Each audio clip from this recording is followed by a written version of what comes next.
Chapter 94. Mu Chichi was at ease in his arms. She closed her eyes and said, "Do I need to choose anyone else when I have you? Does it still hurt there?" Sheng Xiao asked from above her head. "It hurts when I move," Mu Chichi answered honestly. Sheng Xiao got up from the bed and put on his clothes. Mu Chichi was puzzled.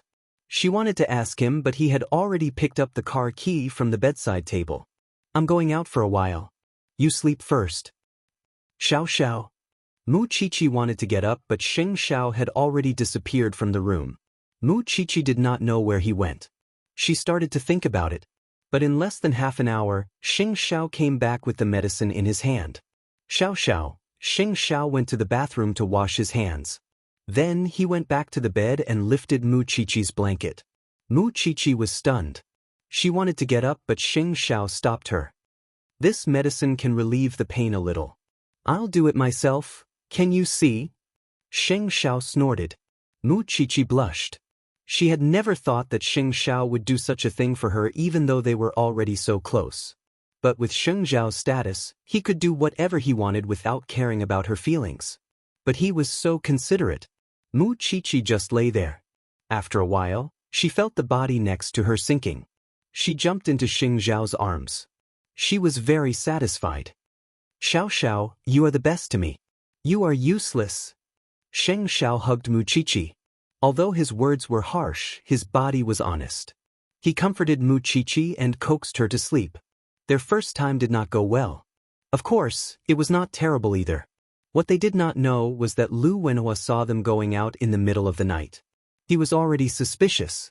But when he saw Mu Chichi the next day, Lu Wenhua did not expose Mu Chichi, because he still needed to know if they were in a relationship or if they really went out in the middle of the night because of something. "Thanks to you, I feel much better." Su Zipei thanked Lu Wenhua. She looked at Lu Wenhua with a much gentler gaze.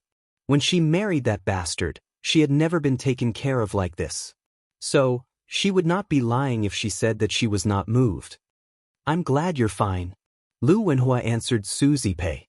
Then he asked, "Is Chichi close to young Master Xing?" "Young Master Xing is our greatest benefactor. Chichi relies on him the most, and he takes good care of us." Su Zipei smiled. "Young Master Xing is not like what the rumors say. He is just unforgiving." "That's right. Is Mu Chichi close to young Master Xing in private?" "I didn't." Su Zipei shook her head. "Young Master Xing is very busy with work. He doesn't come to the villa often." "What's wrong? Why did you suddenly ask?"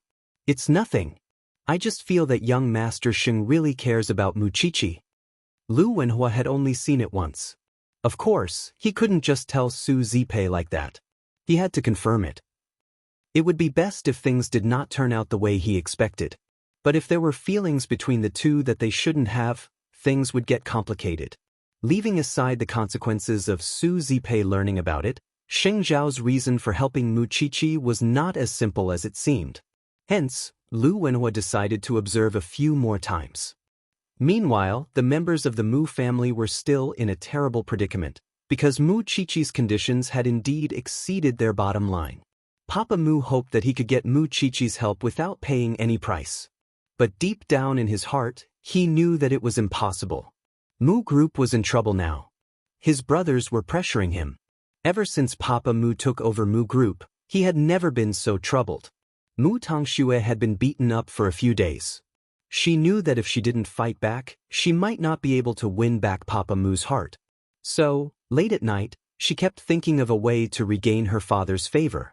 After all, she had nowhere else to go other than Mu Group. After she thought of a way, she walked out of her room. She tiptoed to Papa Mu's study room. Papa Mu said in an unfriendly tone when he saw her at the door, "Why are you here?" "Dad, I'm here to help you," Mu Tongxue said to Papa Mu. "As long as you still think that I'm your daughter, I'm willing to give you the 5% of Mu Group's shares that Grandpa gave me. It's to appease your anger. Do you think that you can still keep your shares?" "Dad, apart from this, there's also the matter of Mommy wanting to divorce you. I can help you deal with the aftermath. I promise she won't take a single cent from you." Papa Mu looked at Mu Tongxue. He thought that it was a joke for an 18-year-old girl to say something like that. But, After laughing, Papa Mu became serious again. Because he knew that he had a wrong impression of his two daughters in the past. Mu Tongshue's strength was not shown at all. Thinking about that, Papa Mu nodded and waved at Mu Tongshue. Come here. Mu Tongshue walked to Papa Mu. Papa Mu stood up and patted her shoulder. As long as you can help me solve these two problems, I won't be angry with you anymore. Everything will go back to how it was before. You'll still be the most beloved daughter of the Mu family. Dad, don't worry. With the 5% of Mu Tongshue's shares and the other half that Grandpa Mu was willing to give up, it was not a problem to solve Mu Qiqi's problem as long as it did not harm his interests. I won't be able to go to school anymore. You can't go to school. But the Ministry of Education did not say that you can't invite a teacher to our house. It's just that you can't take the exam for 5 years. You can learn first.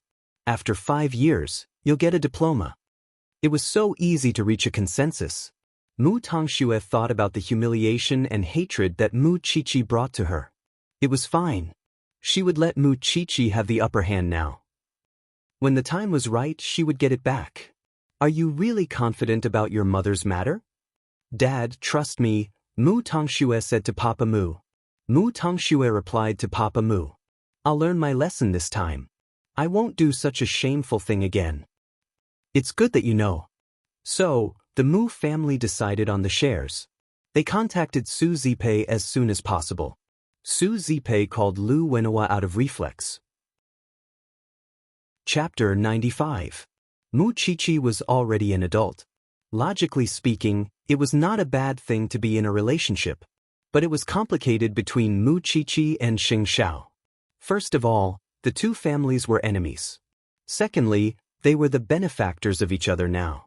He did not want to think about how much trouble the Sheng family would put in when they were together. Mu Qiqi was still young. Lu Wenhua did not want her to get involved in a relationship at such a young age, especially when it was with Xing Xiao. After all, Xing Xiao was the crown prince of Huangyao. He would inherit his father's position and become the CEO of the Diamond Empire. So, Xing Xiao did not have the right to choose his partner. So, he had to confirm their relationship. It would be best if he guessed wrong. But if he guessed right, he had to do something. Soon, it was 11 o'clock at night. Mu Qiqi went out as promised. She got into Xing Xiao's car and the two of them disappeared at the entrance of the small mansion. Lu Wenhua wanted to follow them but he was afraid that Xing Xiao would notice him. So, he stopped outside the small mansion. If he told Su Zipei about it now, Mu Qiqi would be caught red-handed. But he did not want to agitate Su Zipei. He wanted to think about how to deal with it. Not long after Xing Xiao left, Lu Wenhua also left. Xing Xiao had planted his men in the security area of the small mansion. So, when he saw Lu Wenhua leaving with Xing Xiao, he immediately called Xing Xiao. Young Master Xing, Mr. Lu seems to be following you. Xing Xiao stopped the car by the roadside and turned off the engine. Not long after, Lu Wenhua's car passed by them. Mu Qiqi did not know what Xing Xiao meant. So she asked, "What's wrong?" "Principal Lu found you in my car." Xing Xiao replied with a gloomy look. Then he asked Mu Qiqi, "Do you want to admit it or clarify it?" Xing Xiao did not care about who knew about it. But he cared about Mu Qiqi's feelings. As long as Mu Qiqi said that she would clarify it, Lu Wenhua's misunderstanding would be cleared up soon. "Xiao Xiao, do you think Uncle Lu will tell Aunt Zipei?" "Lu Wenhua is very careful. If he is not sure, he will not tell your aunt," Xing Xiao replied. Then he started the engine again. "Then what will be the consequences if he finds out?" Mu Qiqi looked at him and asked seriously, "I'm going to university soon. I'm an adult too. My privacy and private life should be protected." Compared to her previous panic, Mu Qiqi was much calmer now. "I'm afraid Lu Wenhua won't think so." Xing Xiao smiled dangerously. "Who do you think I am? What kind of person was he? Forget it. You don't have to worry about it." "Why?" "He will definitely come to me first," Xing Xiao answered confidently, and entered the new house with Mu Qiqi. Remembering that the Mu family had agreed to give her shares, she asked, "Can I transfer the shares to Aunt Zipei now? Are you sure you won't leave any for yourself?" Mu Qiqi shook her head. "I'm following you. Why do I need the Mujia's shares? Because she didn't want to be entangled with the Mu family. Because if her relationship with Xing Xiao were to be exposed one day, at least she would be able to distance herself from the Mu family. Xing Xiao understood what she meant. He pinched her face. I've told you before. You don't need to think about me. You can fight for what you want. I want you. Mu Qiqi answered Xing Xiao straightforwardly.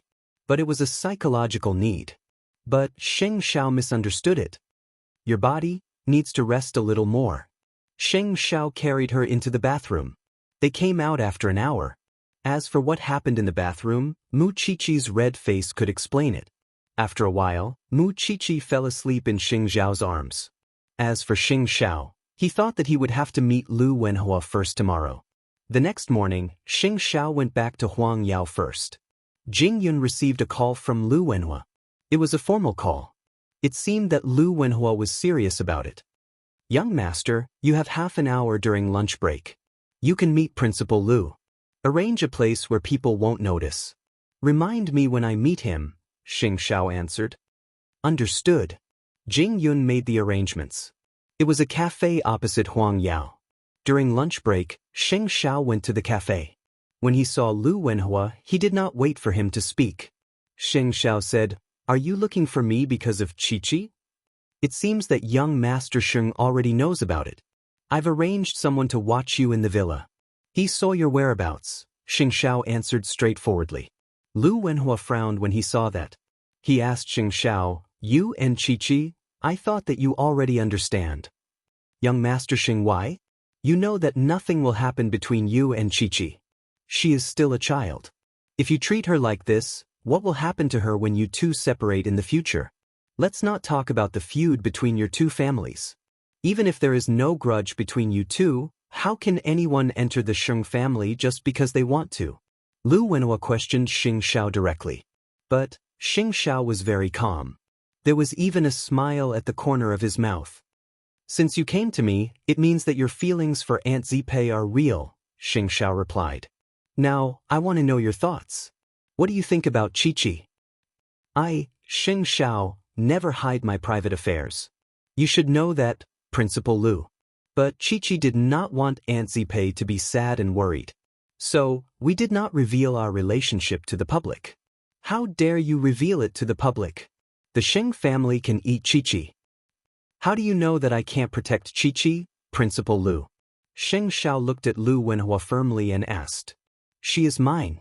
Since I approve of her, I will not let anyone hurt her. You say it so easily now. But in the future, your parents will pressure you. Do you think that I am someone who relies on my parents? Even if you are very capable, what if your parents threaten you? What if your father threatens you with death? After listening to Lu Wenhua's words, Xing Xiao could not help but laugh. Principal Lu, you must have read too many romance novels. I believe that you have heard about me before. As long as I have set my eyes on someone or something, no one can touch it unless they step over my body. Moreover, what is done cannot be undone. Qiqi and I are indeed together. It is the truth whether you accept it or not, Principal Lu. When the time is right, I will tell Aunt Zipei. If you don't want her to get hurt, you better listen to me. Actually, Lu Wenhua knew that he could not change anything by coming to Xing Xiao today. But he did not expect that Xing Xiao would admit it so easily. I have something to do in the afternoon. Sorry, I cannot accompany you. Then, Xing Xiao stood up and left Lu Wenhua. At this time, Jing Yun said something to Lu Wenhua. In the beginning, I was the same as you. I strongly opposed it. But, in the end, I could not win against young master's persistence. I am not asking you to rest assured. I can only tell you that I cannot guarantee that Miss Mu will not get hurt. But I can guarantee that young master will bear all the pain that Miss Mu suffers. Chapter 96.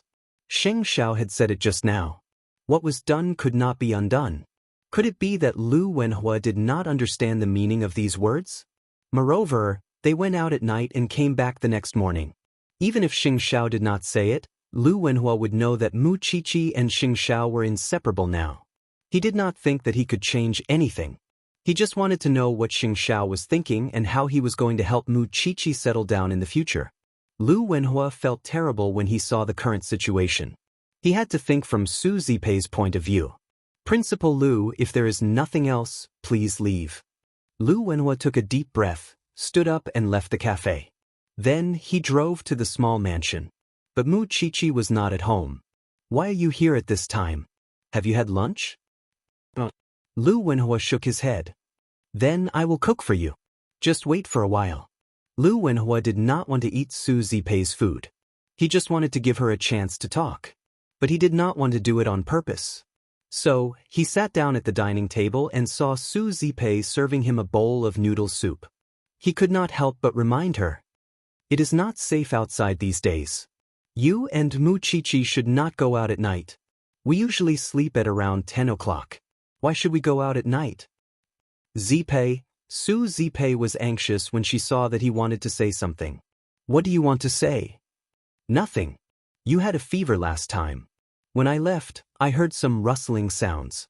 I don't know if it was a rat or a thief. You should be careful at night. Lu Wenhua said and focused on eating his noodles. Because he could not tell Su Zipei directly. But he could not say nothing either. He could only remind Su Zipei. He hoped that she would notice the relationship between Mu Qiqi and Sheng Xiao. I know. Su Zipei did not care. At 5 o'clock in the afternoon, the education department announced Mu Qiqi's final exam result. She got a total of 731 points. It was higher than her previous score of 724 points. Of course, the education department monitored her entire exam. They did not give her any special privileges.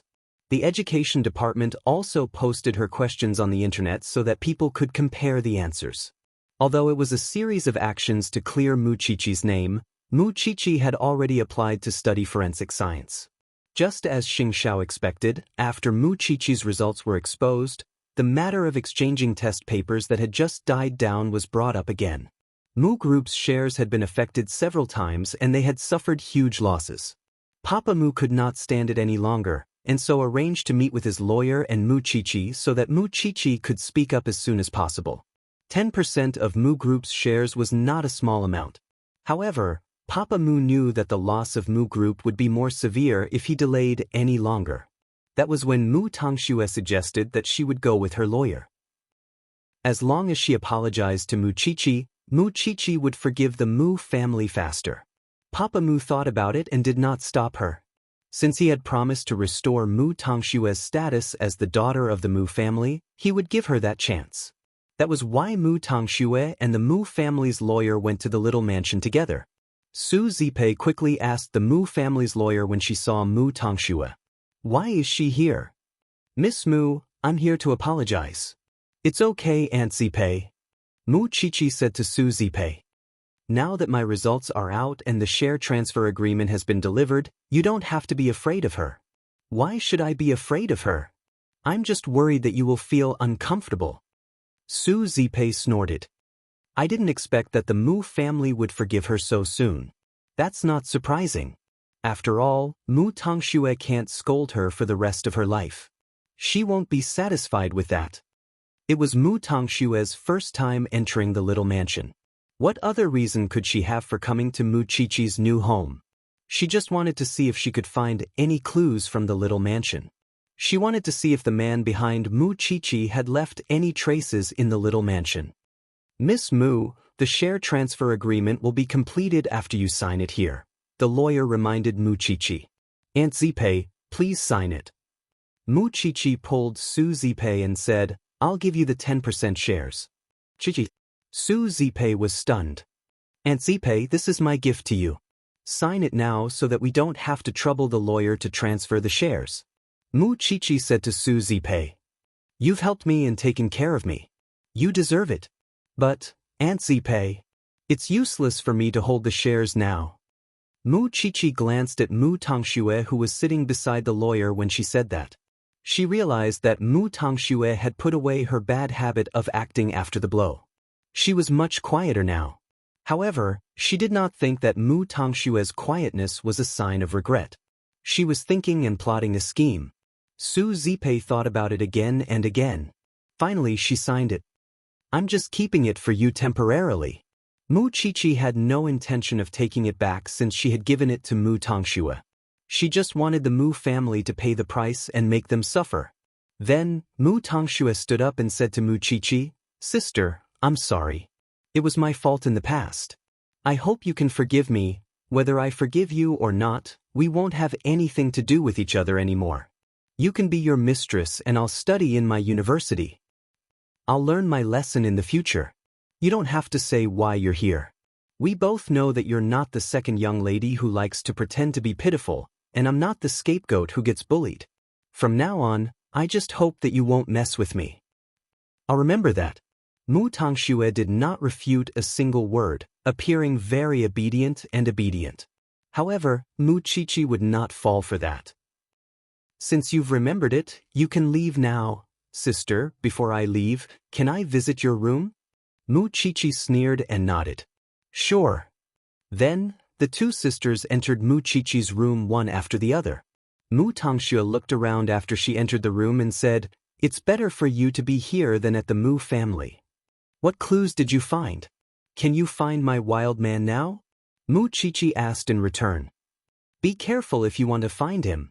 I'll be in your care in the future, sister."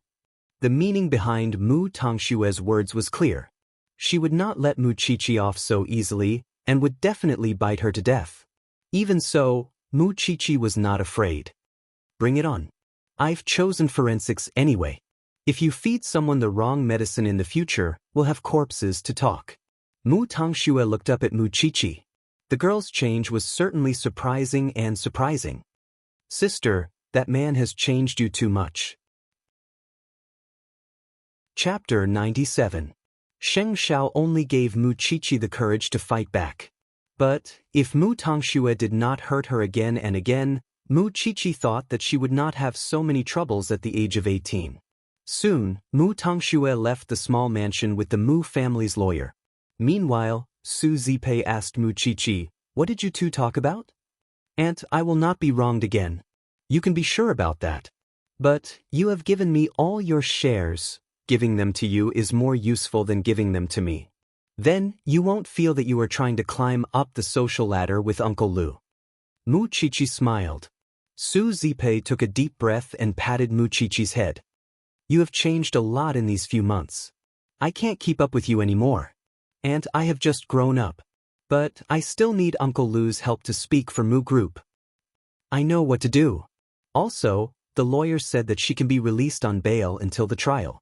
Aunt, I will have to trouble you with her. I don't want to see her." Mu Qiqi knew who Su Zipei was talking about. The first thing Mama Mu would do after she was released from the detention center would be to divorce Papa Mu. So, Mu Qiqi just wanted to watch the drama unfold. She could not see anything like family love from Mama Mu. But everything went smoothly. But Lu Wenhua did not expect that Mu Qiqi would give all the shares of Mu Group to Su Zipei without holding anything back. Aside from Sheng Xiao, Mu Qiqi and Su Zipei were truly relying on each other. Even so, he was still worried that Su Zipei would be hurt if she found out about it. Su Zipei kept Lu Wenhua's words in mind. She thought that there was something going on in the middle of the night. So, she listened carefully. Because of that, she saw Mu Qiqi going out at 11 o'clock at night. She saw Mu Qiqi going out. But she did not know where she was going or who she was meeting. Although Mu Qiqi had gone out before, it was to buy snacks. But this time, Su Zipei realized that Mu Qiqi did not come home until 1 in the morning. She could have found out where Mu Qiqi was with just a phone call, but she would be fooled if Mu Qiqi came up with some other excuse. That was why she simply said nothing. Mu Qiqi did not know that Su Zipei had found out about her going out after Lu Wenhua's reminder. After all, she would go to her new home at night even if it was stormy. Because that was the only time she could be with Sheng Xiao. After hearing about what happened during the day, Sheng Xiao put Mu Qiqi on the washstand and leaned between her legs. He looked at her and said, "Since it's over, do you want to go out and play for a few days?" "Can I?" Mu Qiqi asked, hooking her arms around his neck. "I'll arrange it." Then he buried his head in her neck and kissed her earlobe, the earlobe with his name tattooed on it. Mu Qiqi fell into Sheng Xiao's arms and let him do whatever he wanted. After a while, they were back on the big bed. Although they did not have their first night, and Sheng Xiao was waiting patiently, it was inevitable that the two of them would be intimate now that they had broken through that boundary. But they did not take the last step. Lying on the bed, Sheng Xiao looked at Mu Qiqi and lifted her chin. "Little one, you haven't smiled for a long time. Why don't you smile?" "How can I smile now?" Mu Qiqi hooked her arms around Sheng Xiao's neck. "But what are you not satisfied with?" Sheng Xiao asked. Mu Qiqi got up and kissed Sheng Xiao's Adam's apple. Then she lay down again. "I just want to be with you. But I am afraid that I will know more about the Sheng family. That is not what you should think about now. When the time is right, I will arrange for you to meet the Sheng family. But not now." Sheng Xiao caressed Mu Qiqi's cheek with his finger and promised her. "I promise that I will let you subdue them one by one. Isn't it too early to say that?" Mu Qiqi did not want to hold on to her expectations so soon. Sheng Xiao lowered his head and kissed Mu Qiqi's thin lips. "I just don't want you to be afraid." Then, the bedside lamp was switched off. In the dark, there was nothing but the sound of their kissing. Love and comfort were necessary. But in the end, Sheng Xiao cared about Mu Qiqi's body. Even if the pain was coming sooner or later, he had to follow the doctor's advice and do it step by step. He would first adjust Mu Qiqi's state every time they were intimate. It was good for her. After midnight, Mu Qiqi slept in Sheng Xiao's arms. Even in the summer, Mu Qiqi did not want to let go of his hands. Sheng Xiao was sweating all over, but he let her be. "Xiao Xiao, I am so hot. Turning on the air conditioner will lower your immune system. It is not good for your body." That being said, the great crown prince of Huang Yao did not mean what he said. He did it just so that Mu Qiqi could sleep comfortably. How could he not spoil his little one? "I want to go out and play with you," Mu Qiqi said in her sleep. "I think you are fantasizing about me." But was the matter with the Mu family really resolved? It seemed not. The next morning, Mama Mu was released from the detention center after being released on bail. Even if Su Zipei did not want to see her, she still waited for her at the door. After all, Mama Mu had nowhere else to go. "I have arranged a place for you to stay. You can keep using the lawyer since you want to sue Mu Qiqi." "Zipei, I still want to see Mu Qiqi." "But Mu Qiqi does not want you to see her." Su Zipei answered straightforwardly. "She is going to university soon. She does not want to have anything to do with the Mu family. But there is something I want to tell her." Mama Mu's expression was solemn. "I am too selfish. You can tell me what you want to say." Mama Mu glanced at Su Zipei. She was about to speak, but swallowed her words. Su Zipei glanced at Mama Su. She found her expression strange, but she did not ask. It was just that once this secret was made public, many things would change. Especially Mu Qiqi's future. Still, Mu Tongxue had promised Papa Mu that she would settle Mama Mu's divorce once Mama Mu was released. There was no telling if she could wait until the secret was revealed. Chapter 98. After settling Mama Mu down, Su Zipei returned to the small mansion.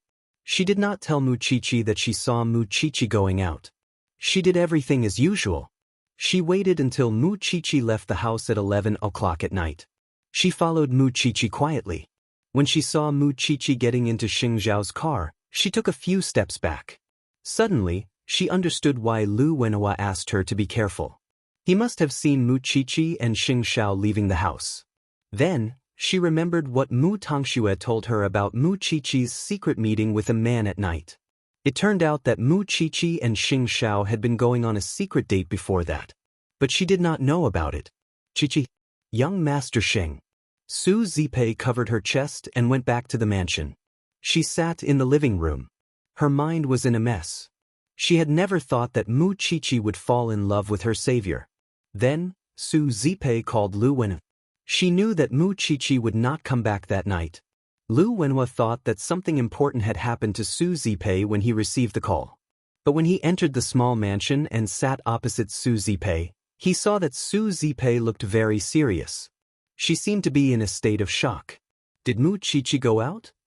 "You saw it. That's why you told me, right?" Su Zipei raised her head and asked Lu Wenhua. "I don't want you to be kept in the dark," Lu Wenhua replied. These two kids. Su Zipei's hands were trembling. But she forced herself to calm down. You didn't tell anyone, right? Why would I tell anyone about this? Lu Wenhua replied. I'm just worried that you'll get hurt. I will handle this. It has nothing to do with you. Please don't make decisions on your own in the future, Su Zipei said to Lu Wenhua. Zipei, after such a long time, I thought that I had entered your heart. Don't you understand what I'm doing? Lu Wenhua was a little hurt by Su Zipei's tough words. I really don't understand you now. It doesn't matter what Chi-Chi has done. It doesn't matter if she is hiding it from me. As her aunt, I will stand by her side unconditionally. If you are not a like-minded person, then I will not continue to be with you. Su Zipei said to Lu Wenhua seriously, even if you are in my heart, I have to be sure that you will not hurt Chi-Chi. Zipei, Chi-Chi is like my own daughter. How could I hurt her? Su Zipei looked at him seriously. Both of them looked at each other for a long time. Finally, Su Zipei nodded. If that's the case, no matter what happens in the future, I hope that you'll stand on our side and protect us. As for the other matters, I will naturally deal with them. Lu Wenhua did not mind it at all. The Sheng family is a dangerous place. If we don't stand by Chi-Chi's side, she will lose all her confidence. Do you know where they went? There's a villa area near Xingting University. The person I hired tonight has just reported to me. Young Master Sheng should have bought some property there. I want to go in. Can you think of a way? Su Zipei asked Lu Wenhua. Although Lu Wenhua was surprised why Su Zipei wanted to go in, he still nodded and agreed. I will try my best. Actually, it was not difficult to understand. For Su Zipei, she had to protect Mu Chi-Chi in front of others. But it was an indisputable fact that Mu Chi-Chi and Xing Xiao had lied to her. She naturally had to settle this matter and vent her anger at Mu Chi-Chi. Otherwise, it would be extremely embarrassing if someone else used this matter or if the Sheng family found out about it and she knew nothing about it. As for the other matters, she would only know after she met the two of them. Mu Chi-Chi and Xing Xiao lived together secretly in the small house. Of course, it was not the style of the crown prince of Huangyao. But because Mu Chi-Chi cared about it, he had to be careful. The next day at 5 o'clock, the two of them woke up together. But when they walked out of the villa, they saw Su Zipei standing in front of their villa. Mu Chi-Chi was stunned. She wanted to let go of Xing Xiao's right hand, but it was too late. She stopped moving. When Su Zipei saw the two of them walking out of the villa, she closed her eyes and cried. How could you do this? How could you? Aunt Zipei. Mu Chi-Chi was both afraid and apprehensive. Su Zipei walked to the two of them with tears streaming down her face. Xing Xiao said to Mu Chi-Chi, go and open the door. Su Zipei followed Mu Chi-Chi into the living room. Then she sat on the sofa and covered her face, crying. Mu Chi-Chi squatted in front of Su Zipei and held her hand with trembling hands. Please hit me. As a result, Su Zipei really punched her. How can you be so bold? You are living together with a man. And I like Xiao Xiao. I don't want to let him go. So, I want to tell you, but I am afraid that you will object. I am so afraid. You said that Xiao Xiao is our savior. I am so afraid. You said that I can't be a match for him. Seeing Mu Chi-Chi kneeling on the floor, Su Zipei could not bear it. I am afraid because I feel sorry for you. Do you know what kind of family the Sheng family is? Aunt, I am not afraid. Since you are not afraid of this, why are you afraid to tell me? Su Zipei sighed deeply. Do you know how sad I am? Aunt, I am sorry. Xing Xiao was standing behind them. But he knew that Su Zipei did not mean to make things difficult for Mu Chi-Chi. Moreover, Lu Wenhua stopped him from speaking for Mu Chi-Chi. So he just stood aside. He knew that Mu Chi-Chi cared a lot about this aunt of hers.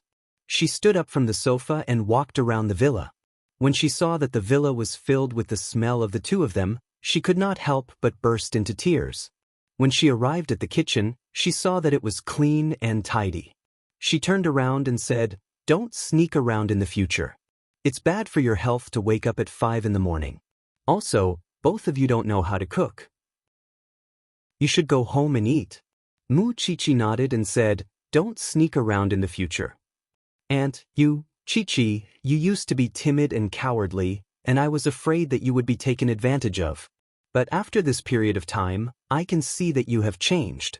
So, I will not interfere with your decisions. But no matter how difficult it is to say, you must tell me in the future. I don't know how the Sheng family is and I don't want to know. But, if young Master Sheng cannot protect you, you still have me. I can help you and protect you. Just don't hide it from me like today. Can you do that? Chapter 99. The two of them hugged each other and cried for a long time. It was only after much difficulty that they stopped, and Su Zipei led Mu Chi-Chi to Xing Shao. Young Master Xing, may I have a word with you alone? Mu Chi-Chi asked. Xing Shao pulled Mu Chi-Chi closer to him and wiped her tears. Then he brought Su Zipei into the study and closed the door. Young Master Xing, are you just playing with Mu Chi-Chi or? Xing Shao crossed his arms and leaned against the desk. He answered Su Zipei, I am serious. But you know, the Sheng family, if I am not confident, I will not expose her in front of everyone. Even if it is the Sheng family, I can still help her. Xing Shao answered Su Zipei.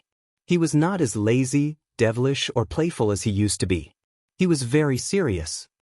But why Mu Chi-Chi? There is no why. It is her. There is no one else. Su Zipei wiped away her tears and nodded. All right, since you have decided to be together, I will do my best to protect Chi-Chi. But, young Master Sheng, I have something to tell you. If Chi-Chi is hurt one day, I will fight you to the death. Su Zipei nodded and said, That's right. You will not have that chance. After they finished talking, they walked out of the study one after another. Mu Chi-Chi went up to them. Aunt Xiao Xiao, all right, you should rest. The sun is not up yet. Let's talk tomorrow. Su Zipei waved at them.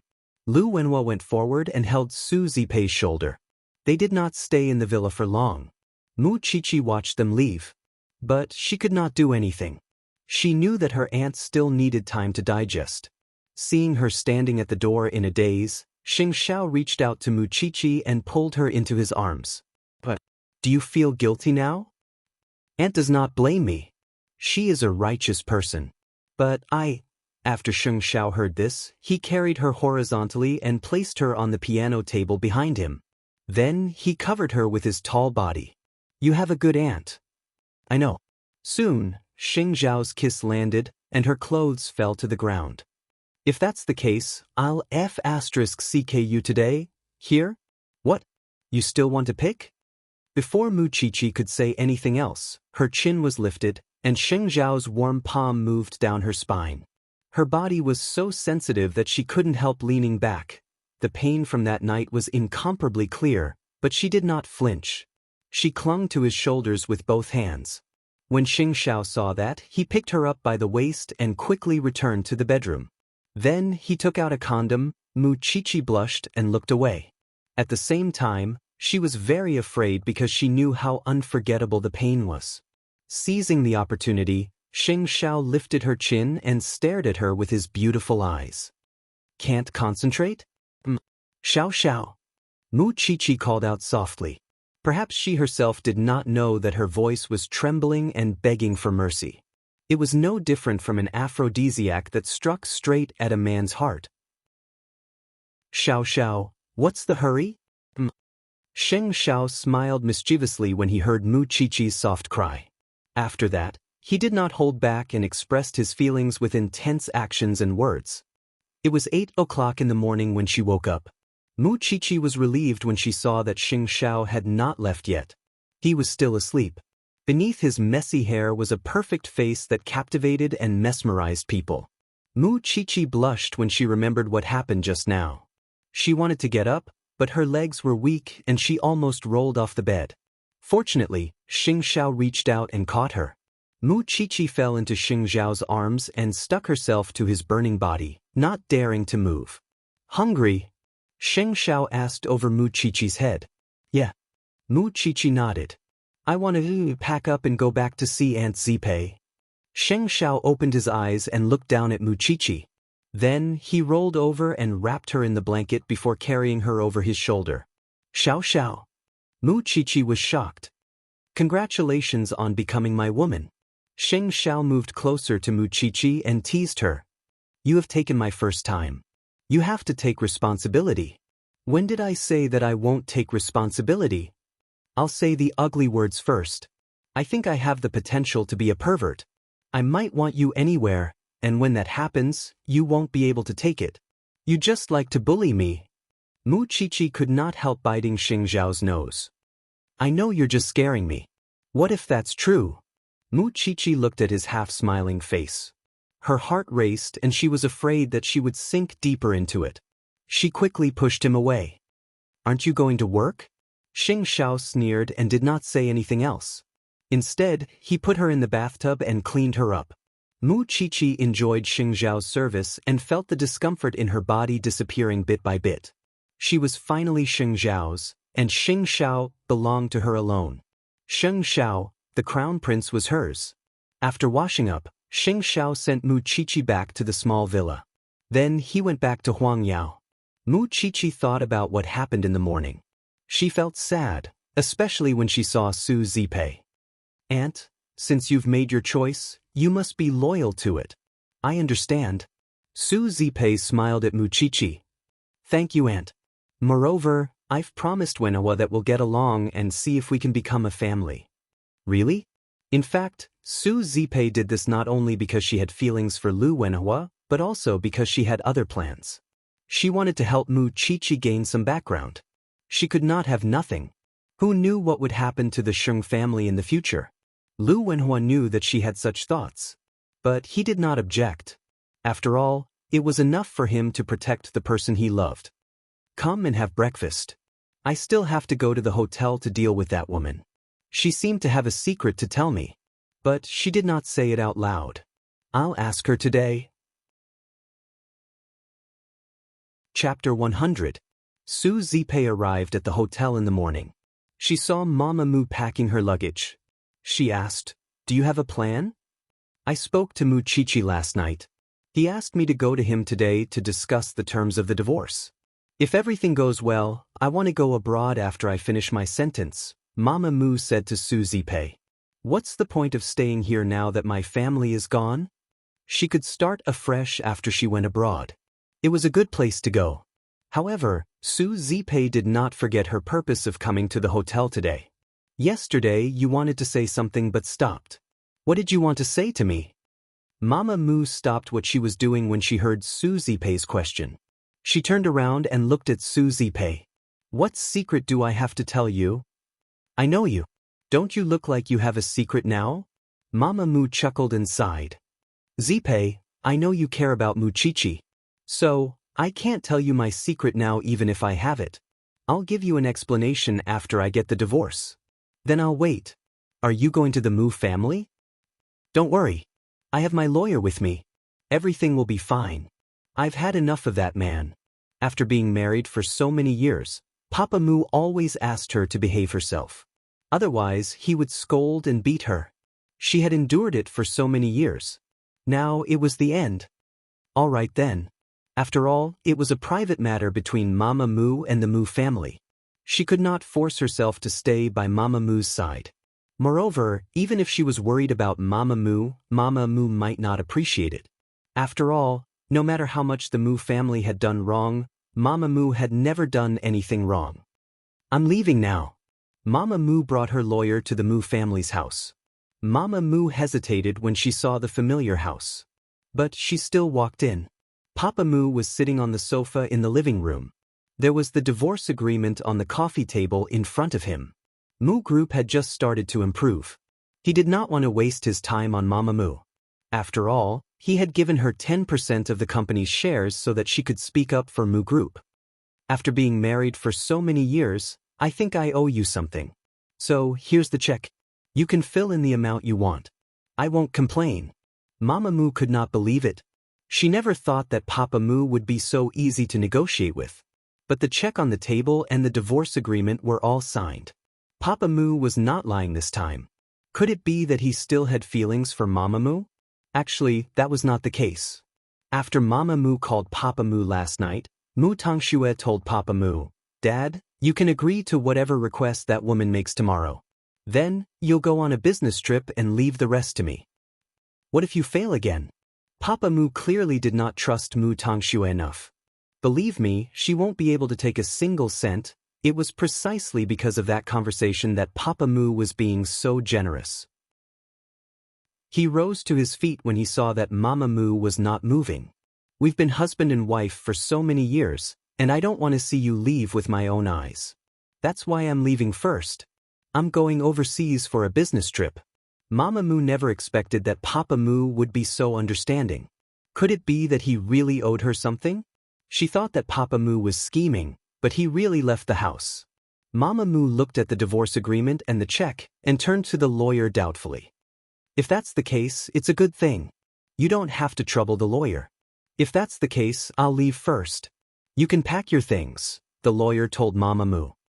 All right, we'll contact each other if there's any problem. Mama Mu was not on guard because Papa Mu had already left. Then, she went into her bedroom to pack her things, when she heard movement from Mu Tongshue's room upstairs. Mama Mu cautiously went upstairs and found Mu Tongxue sitting on the floor, her body covered in wounds and her face in pain. Mu Tongxue quickly threw herself into Mama Mu's arms when she saw her. Mommy, you're finally back. Daddy is going to beat me to death. Please take me away. She remembered that her daughter had been trying to make her a scapegoat when she was detained. Mama Mu quickly pushed her away. I'm not your mother anymore. I've divorced that man. Mu Tongxue was in disbelief.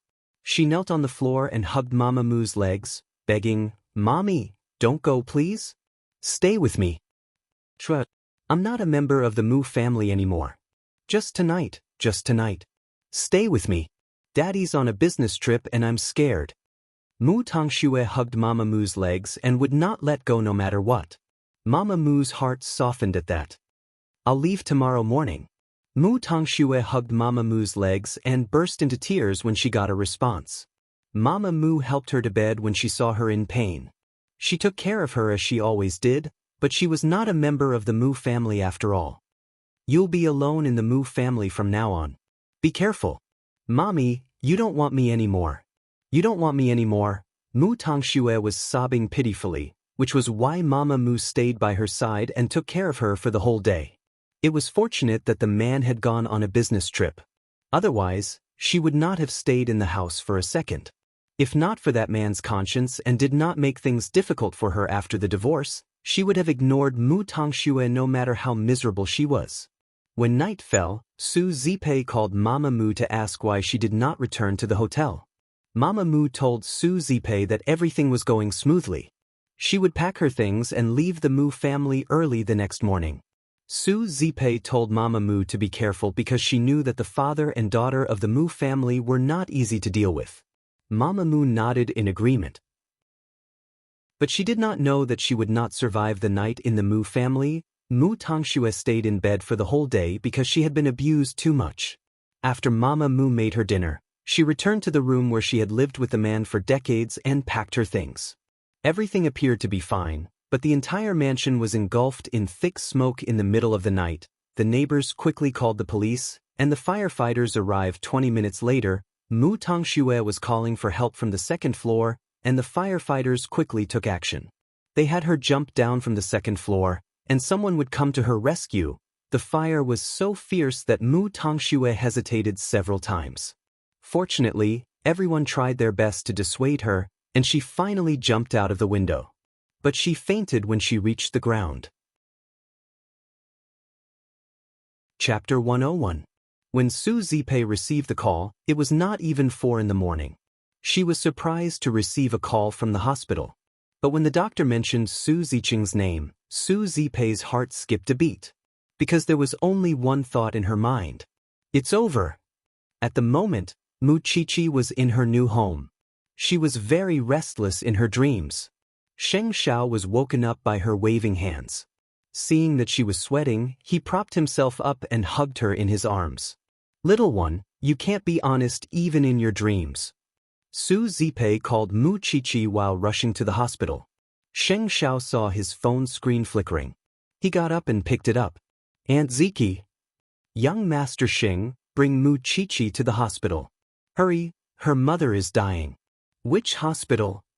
Kangxing. Sheng Xiao hung up and turned to look at Mu Qiqi, who was sleeping on the bed. Suddenly, he understood why Mu Qiqi had nightmares. It was because mother and son were connected. Then he put on his clothes and put Mu Qiqi on his shoulder. He did that so that she could sleep a little longer. At the moment, in the emergency department of Kangxing Hospital, Mu Tongxue had already woken up. The first thing she did when she woke up was to ask the medical staff, "Where's my mommy? Did you manage to save my mommy?" "Miss, don't worry." The nurse quickly comforted her. "How can I not worry? The fire is so big that I can't find her." "Your mother is being resuscitated," the nurse replied. "You have inhaled carbon monoxide too. You need to rest." Mu Tongxue struggled to get up, but Su Zipei had already stormed into the emergency room angrily. "Mu Teng Shui. Aunt Zipei." Mu Tongxue choked. She felt terrible. "Don't tell me that you don't know why there was a fire in your house."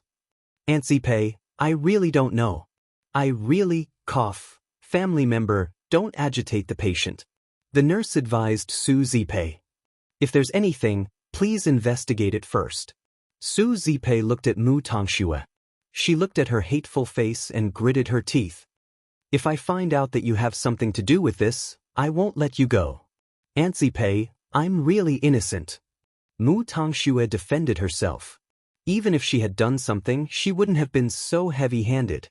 Both men were arguing in the emergency room when Mu Qiqi woke up in Sheng Xiao's sports car, surprised at her surroundings. "Xiao Xiao, the clothes are in the back. Put them on and get out of the car." Sheng Xiao told Mu Qiqi. "Mama Mu was caught in the fire. I don't know if she's alive or dead." Mu Qiqi's eyes widened when she heard the second half of his words. She quickly picked up her clothes from the back seat and put them on. "You go find Auntie, I'll deal with the aftermath." Before she got out of the car, he reached out and held her hand. "No matter what happens, I'll be here, okay?" "I know." Mu Qiqi quickly got out of the car and met Su Zipei at the entrance of the emergency room. "Qiqi, Aunt, what's the situation now?" Su Zipei grabbed Mu Qiqi's arm and shook her head. "It's not looking good. I told her not to stay in the Mu family, but she didn't listen to me. Now it's all over." Mu Qiqi couldn't tell what she was feeling. Even if Mama Mu had treated her badly before, even if she didn't treat her like her own daughter, she was still her mother. She was still her family. "I couldn't get through to that man. I called the people from Mu Group and they said that the scumbag had gone abroad." Mu Tongxue? In the emergency room. "Mph," Su Zipei snorted. They went to the operating room and waited for about 2 hours. Then the police came to the door. Su Zipei quickly asked the police, "How did the fire start?" "Preliminary investigation. The fire was not turned off in the kitchen. There was still some food on the stove. The fire spread from the first floor to the living room and the master bedroom. Even so, they shouldn't have been hurt so badly. They had a phone and they could open the door and leave. Moreover, Mu Tongxue could be saved." "Don't worry, madam. Miss Mu's room was upstairs and it was far away from the fire. But she fainted after she was saved. The firefighters didn't know if there was anyone else in the villa. Moreover, the fire spread from the living room to the front door. Obviously, they couldn't get out. Most importantly, there was an explosion. Of course, this is only our preliminary investigation. We'll have to wait for the detailed investigation." Su Zipei signed on behalf of the Mu family. But she couldn't believe that Mu Tongxue had nothing to do with it. How could it be so coincidental? Mu Qiqi sat outside the operating room. She couldn't help texting Sheng Xiao. "Xiao Xiao, have you left?" "Not far from you." Sheng Xiao replied. Mu Qiqi looked up at the corridor. She saw Sheng Xiao sitting on a chair not far away. He was looking at her with a serious face. Mu Qiqi was relieved. Then, the doctor came out of the operating room. Su Zipei went up to him and grabbed his arm. "Doctor, how is my sister? We've tried our best. I'm sorry. Please go and see the patient for the last time." The doctor said apologetically to Su Zipei and Mu Qiqi. Su Zipei paused for a moment. Then, she ran into the operating room. Mu Qiqi followed behind her. But when they saw Mama Mu lying on the operating table, her whole body scorched, Su Zipei couldn't help but cover her mouth and cry. Mu Chichi couldn't believe it. It was her mother. Mama Mu was lying on the operating table and shouted with difficulty. I'm here. Su Zipei quickly went up to her. She could smell the burnt smell coming from Mama Mu's body. Her skin was festering. Her face was unrecognizable. Shue might not be from the Mu family. Mama Mu tried her best to speak to Su Zipei. I don't know whose child I'm pregnant with. Su Zipei could barely hear Mama Mu. She leaned closer to her. Sister, don't talk. Xin Jianchuan. Mama Mu tried her best to open her eyes. She said to Su Zipei, you have to find out. Seeing that Mama Mu didn't have the strength to speak anymore, Su Zipei quickly pulled Mu Chichi to her. Chichi is here. Chichi is here. Sister. Mama Mu reached out her hand. But she couldn't touch Mu Chichi. Mu Chichi stood in front of Mama Mu. Her eyes were filled with tears. In that very instant, she could not even keep her footing and stumbled backwards. But unexpectedly, Xing Zhao's warm palms supported her body. Chapter 102. Xing Zhao knew that Mu Tangxue was also in the hospital. But since he could not let her know about their relationship, Xing Zhao simply closed the door to the operating room and let no one enter. Then he held Mu Chichi in his arms. Mu Chichi tugged at Xing Zhao's shirt and cried in his arms. She would never see this person again no matter how much she hated him. 2 of her family members had passed away at the age of 18, and one of them was her dearest relative. At that thought, Xing Zhao hugged Mu Chichi even tighter with his arms.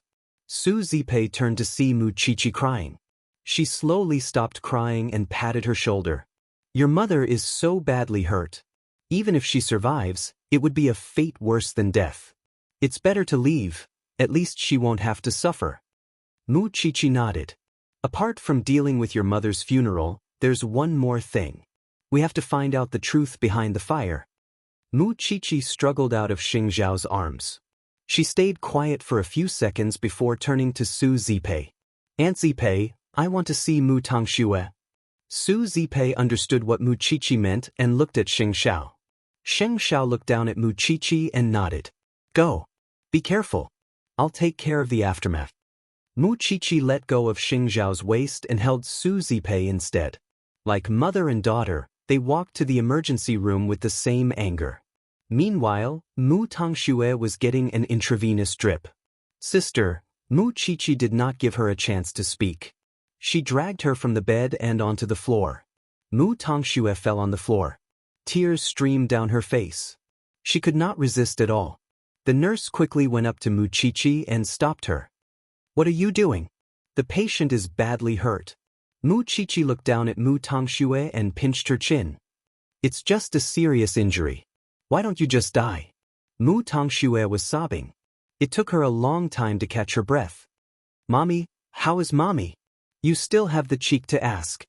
Mu Chichi slammed Mu Tangxue's head against the wooden cabinet. When the nurse saw that, she quickly stepped forward and pushed Mu Chichi away. I'll call the police if you do that again. Mu Chichi staggered and almost lost her balance. But when she regained her balance, she said, Mommy has always been biased towards you. Even during the exchange of exam papers, she sacrificed a worthless person like me for you. Even if I hate her, I never thought of doing anything to her. On the other hand, she must have never thought that the person she loves the most would send her to hell with her own hands, right? Sister, what happened to Mommy really has nothing to do with me. No matter how cruel I am, I would never do anything to Mommy. Mu Tangxue cried. You know very well whether you did it or not, but listen up, Mu Tangxue. You better promise me that no one will find any evidence, just like what happened to Grandma. Otherwise, I will definitely kill you. Mu Tangxue was sobbing uncontrollably. The nurse tried to help her up several times, but she could not stand up. But at this time, Mu Chichi said to her, Aren't you going to see Mommy one last time? At least, I want you to remember Mommy's unrecognizable face. I want you to be afraid. Mu Tongxue struggled to stand up. With the help of the nurse, she slowly walked out of the emergency room. Mu Qiqi and Su Zipei followed behind Mu Tongxue. The journey to the operating room felt like a century for her. Finally, they arrived at the door of the operating room. Mu Tongxue looked inside. When she saw Mama Mu lying on the bed, she was so scared that her legs went weak. She fell to the ground. "Mommy, you better remember Mommy's face now. Don't ever forget it." Mu Qiqi was hysterical. Her face was red. Lu Wenhua came after her. He held Su Zipei's shoulder and stopped Mu Qiqi. "Qiqi, don't be so agitated. It's not worth it." Mu Qiqi glared hatefully at Mu Tongxue, who was on the ground, and finally kept quiet. Before she left, she said one last thing to Mu Tongxue: "I'm afraid we can only be enemies in this life. But the more you want to drag me to hell, the more I won't let you have your way." "I'm happy. But what about you?" Mu Tongxue was sobbing on the ground. It was obvious that she was very sad. Lu Wenhua brought Mu Qiqi and Su Zipei away when he saw that. After they left the hospital, Mu Qiqi found the place where Xing Xiao parked his car. The two cars quickly went back to the small mansion. The two women were very sad. "Wenhua, about my sister's burial, can I leave it to me?" Lu Wenhua said to her. "Go and lie on the bed for a while." "Qiqi," Su Zipei looked at Mu Qiqi worriedly. But Lu Wenhua said to her, "Don't worry. Young Master Xing is here. It's useless no matter what you say." Su Zipei nodded. She was very confused. Especially the secret that Mama Mu told her at the end. It was about Mu Qiqi's identity. She had to find time to verify it. "Zipei, the dead are gone. You have to accept it. Don't worry. No matter how much I hate the Mu family, I won't be like them. Let's see what that bastard will say when he comes back." After that, Su Zipei went back to her room. Sheng Xiao, who was standing behind Mu Qiqi, carried her in his arms and walked out of the small mansion. Mu Qiqi was in Xing Xiao's arms. She was lying on his chest. She was talking nonsense. "Xiao Xiao, you haven't had any peace ever since you got together with me, right?" Xing Xiao's handsome face was tense. He did not say anything. Instead, he brought Mu Qiqi back to their new home as fast as he could. "Since you know that I haven't had any peace, you should make it up to me now." Sheng Xiao carried Mu Qiqi into the bedroom. He put her on the bed and tore her clothes. Mu Qiqi did not resist. She just watched as the man pressed her down. Sheng Xiao saw that she had no reaction. So, he carried her and put her on the dressing table. Mu Qiqi had nowhere to vent her pain. She felt Xing Xiao's thrusting into her. So, she bit his shoulder. Sheng Xiao did not stop. He did it again and again. He used all kinds of positions that he had never tried before. He left all kinds of marks on her body until she went limp and fainted. After that, Sheng Xiao cleaned the marks on her body gently. Then, he put her on the bed and covered her with the blanket. "Little one, what should I do to make you not sad?" After a moment of silence, Xing Xiao said, "Sleep well. I will always be here." Because he knew that Mu Qiqi was in trouble. But there was no way to comfort her when she lost her mother. Now, he just wanted Mu Qiqi to sweat and have a good sleep. Chapter 103. On the other hand, Su Zipei was lying on the bed. Her face was pale and her eyes were filled with sadness. Lu Wenhua sat beside her bed. He held her hand and comforted her. "It has already happened. Don't think too much about it. You should think more about Mu Qiqi. There was a time when I hated her so much. But now, she died a horrible death. Forget it. Let me help you lie down." Su Zipei nodded. She looked at Lu Wenhua.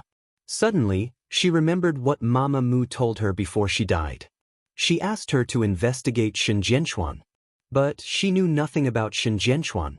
So, before she lay down, she asked Lu Wenhua, "Wenhua, do you know Shenjianchuan?" "Why not?" "He is the young master of the Shen family. He is a playboy. He used to be brothers with that bastard Mu. But he got into trouble and got into a fight with someone. Then he became a vegetable.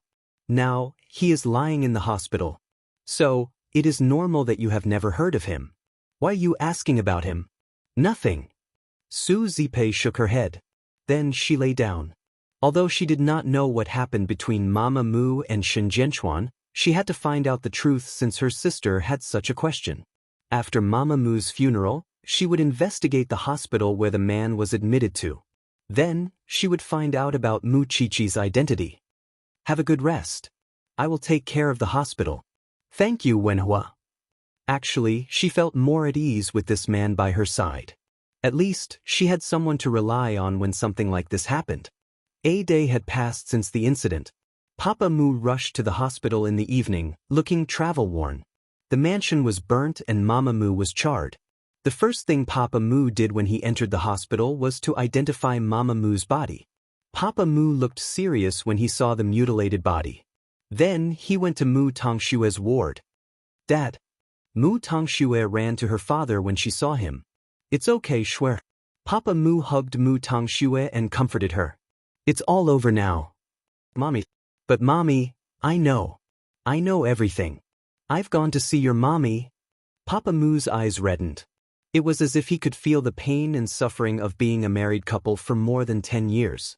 Your mommy is not blessed. Sigh, Dad, I want to save Mommy, but the door won't open. Do you know what's going on? I can't open the door. Dad is on a business trip. How could he know the details? We need to listen to the police's description. Papa Mu immediately defended himself. In fact, Mu Tongshue's question meant that she had thought about saving Mama Mu. She wanted to fulfill her wish, but all she wanted was for Mama Mu to be hurt. She never really wanted things to turn out like this. However, she could not open the door no matter how hard she tried. If it wasn't for her father, she really couldn't think of any other reason why things would turn out this way. However, she was the one who gave Papa Mu a perfect alibi. He had left the country. If this incident was determined to be an accident, then it would be fine. But if it was caused by someone, then it would be her responsibility. She never imagined that her father would be so ruthless. It's fine. Everything is fine now. Mu Tongxue clenched her fists. She knew that staying by her father's side was like asking a tiger for its skin. If there was a conflict of interest, the man in front of her would definitely sacrifice himself. It seemed that she had to find evidence of her father's involvement in the fire. Otherwise, how could she escape? I'll give your mother a proper burial. She's a pitiful person after all. I don't think Aunt Zipei would let us touch Mommy again. How could we? After all, we didn't divorce. Why did he not let Su Zipei touch Mama Mu's body? Wasn't it simple? He was afraid that Su Zipei would find out about the details. Therefore, even though Mu Tongxue and her father appeared to be a loving father and filial daughter, both of them were harboring their own agendas. Soon, Mu Tongxue left the hospital. When she arrived at the police station, the police handed Mama Mu's belongings to them. 2 rings and a pair of earrings. Take a look. Is there anything else? Mu Tongxue burst into tears at once. But she took Mama Mu's belongings from the police. I'm sorry for your loss. The police are still investigating the cause of the accident. We'll give you an accurate answer when the time comes. Thank you, officer. Mu Tongxue took the rings. Then, the father and daughter went to Grandpa Mu's house. Grandpa Mu could not help but sigh when he heard that Mama Mu was burned to death. Grandpa Mu even called Papa Mu into his study. He asked him, how did Ziqing die? There was a fire in the house. I know that Ziqing asked you for a divorce. I heard that you agreed to it without hesitation. That's not your style. Did you know that Ziqing... Father, don't talk nonsense. Papa Mu interrupted Grandpa Mu. I just came back from Japan. Grandpa Mu snorted coldly. He pointed at Papa Mu's chest and said, if I find out that you're related to this incident, don't blame me for turning against you. Father, you've misunderstood me. Mu Tongxue was outside their study. She heard their conversation. Even Grandpa Mu did not believe in Papa Mu's innocence. Not to mention Mu Tongxue. But now, Mu Qiqi and Su Zipei were sure that she was the one who killed her mother. How could she prove her innocence? At that thought, Mu Tongxue clenched the relic in her hand, her mind recalling her mommy's burnt face.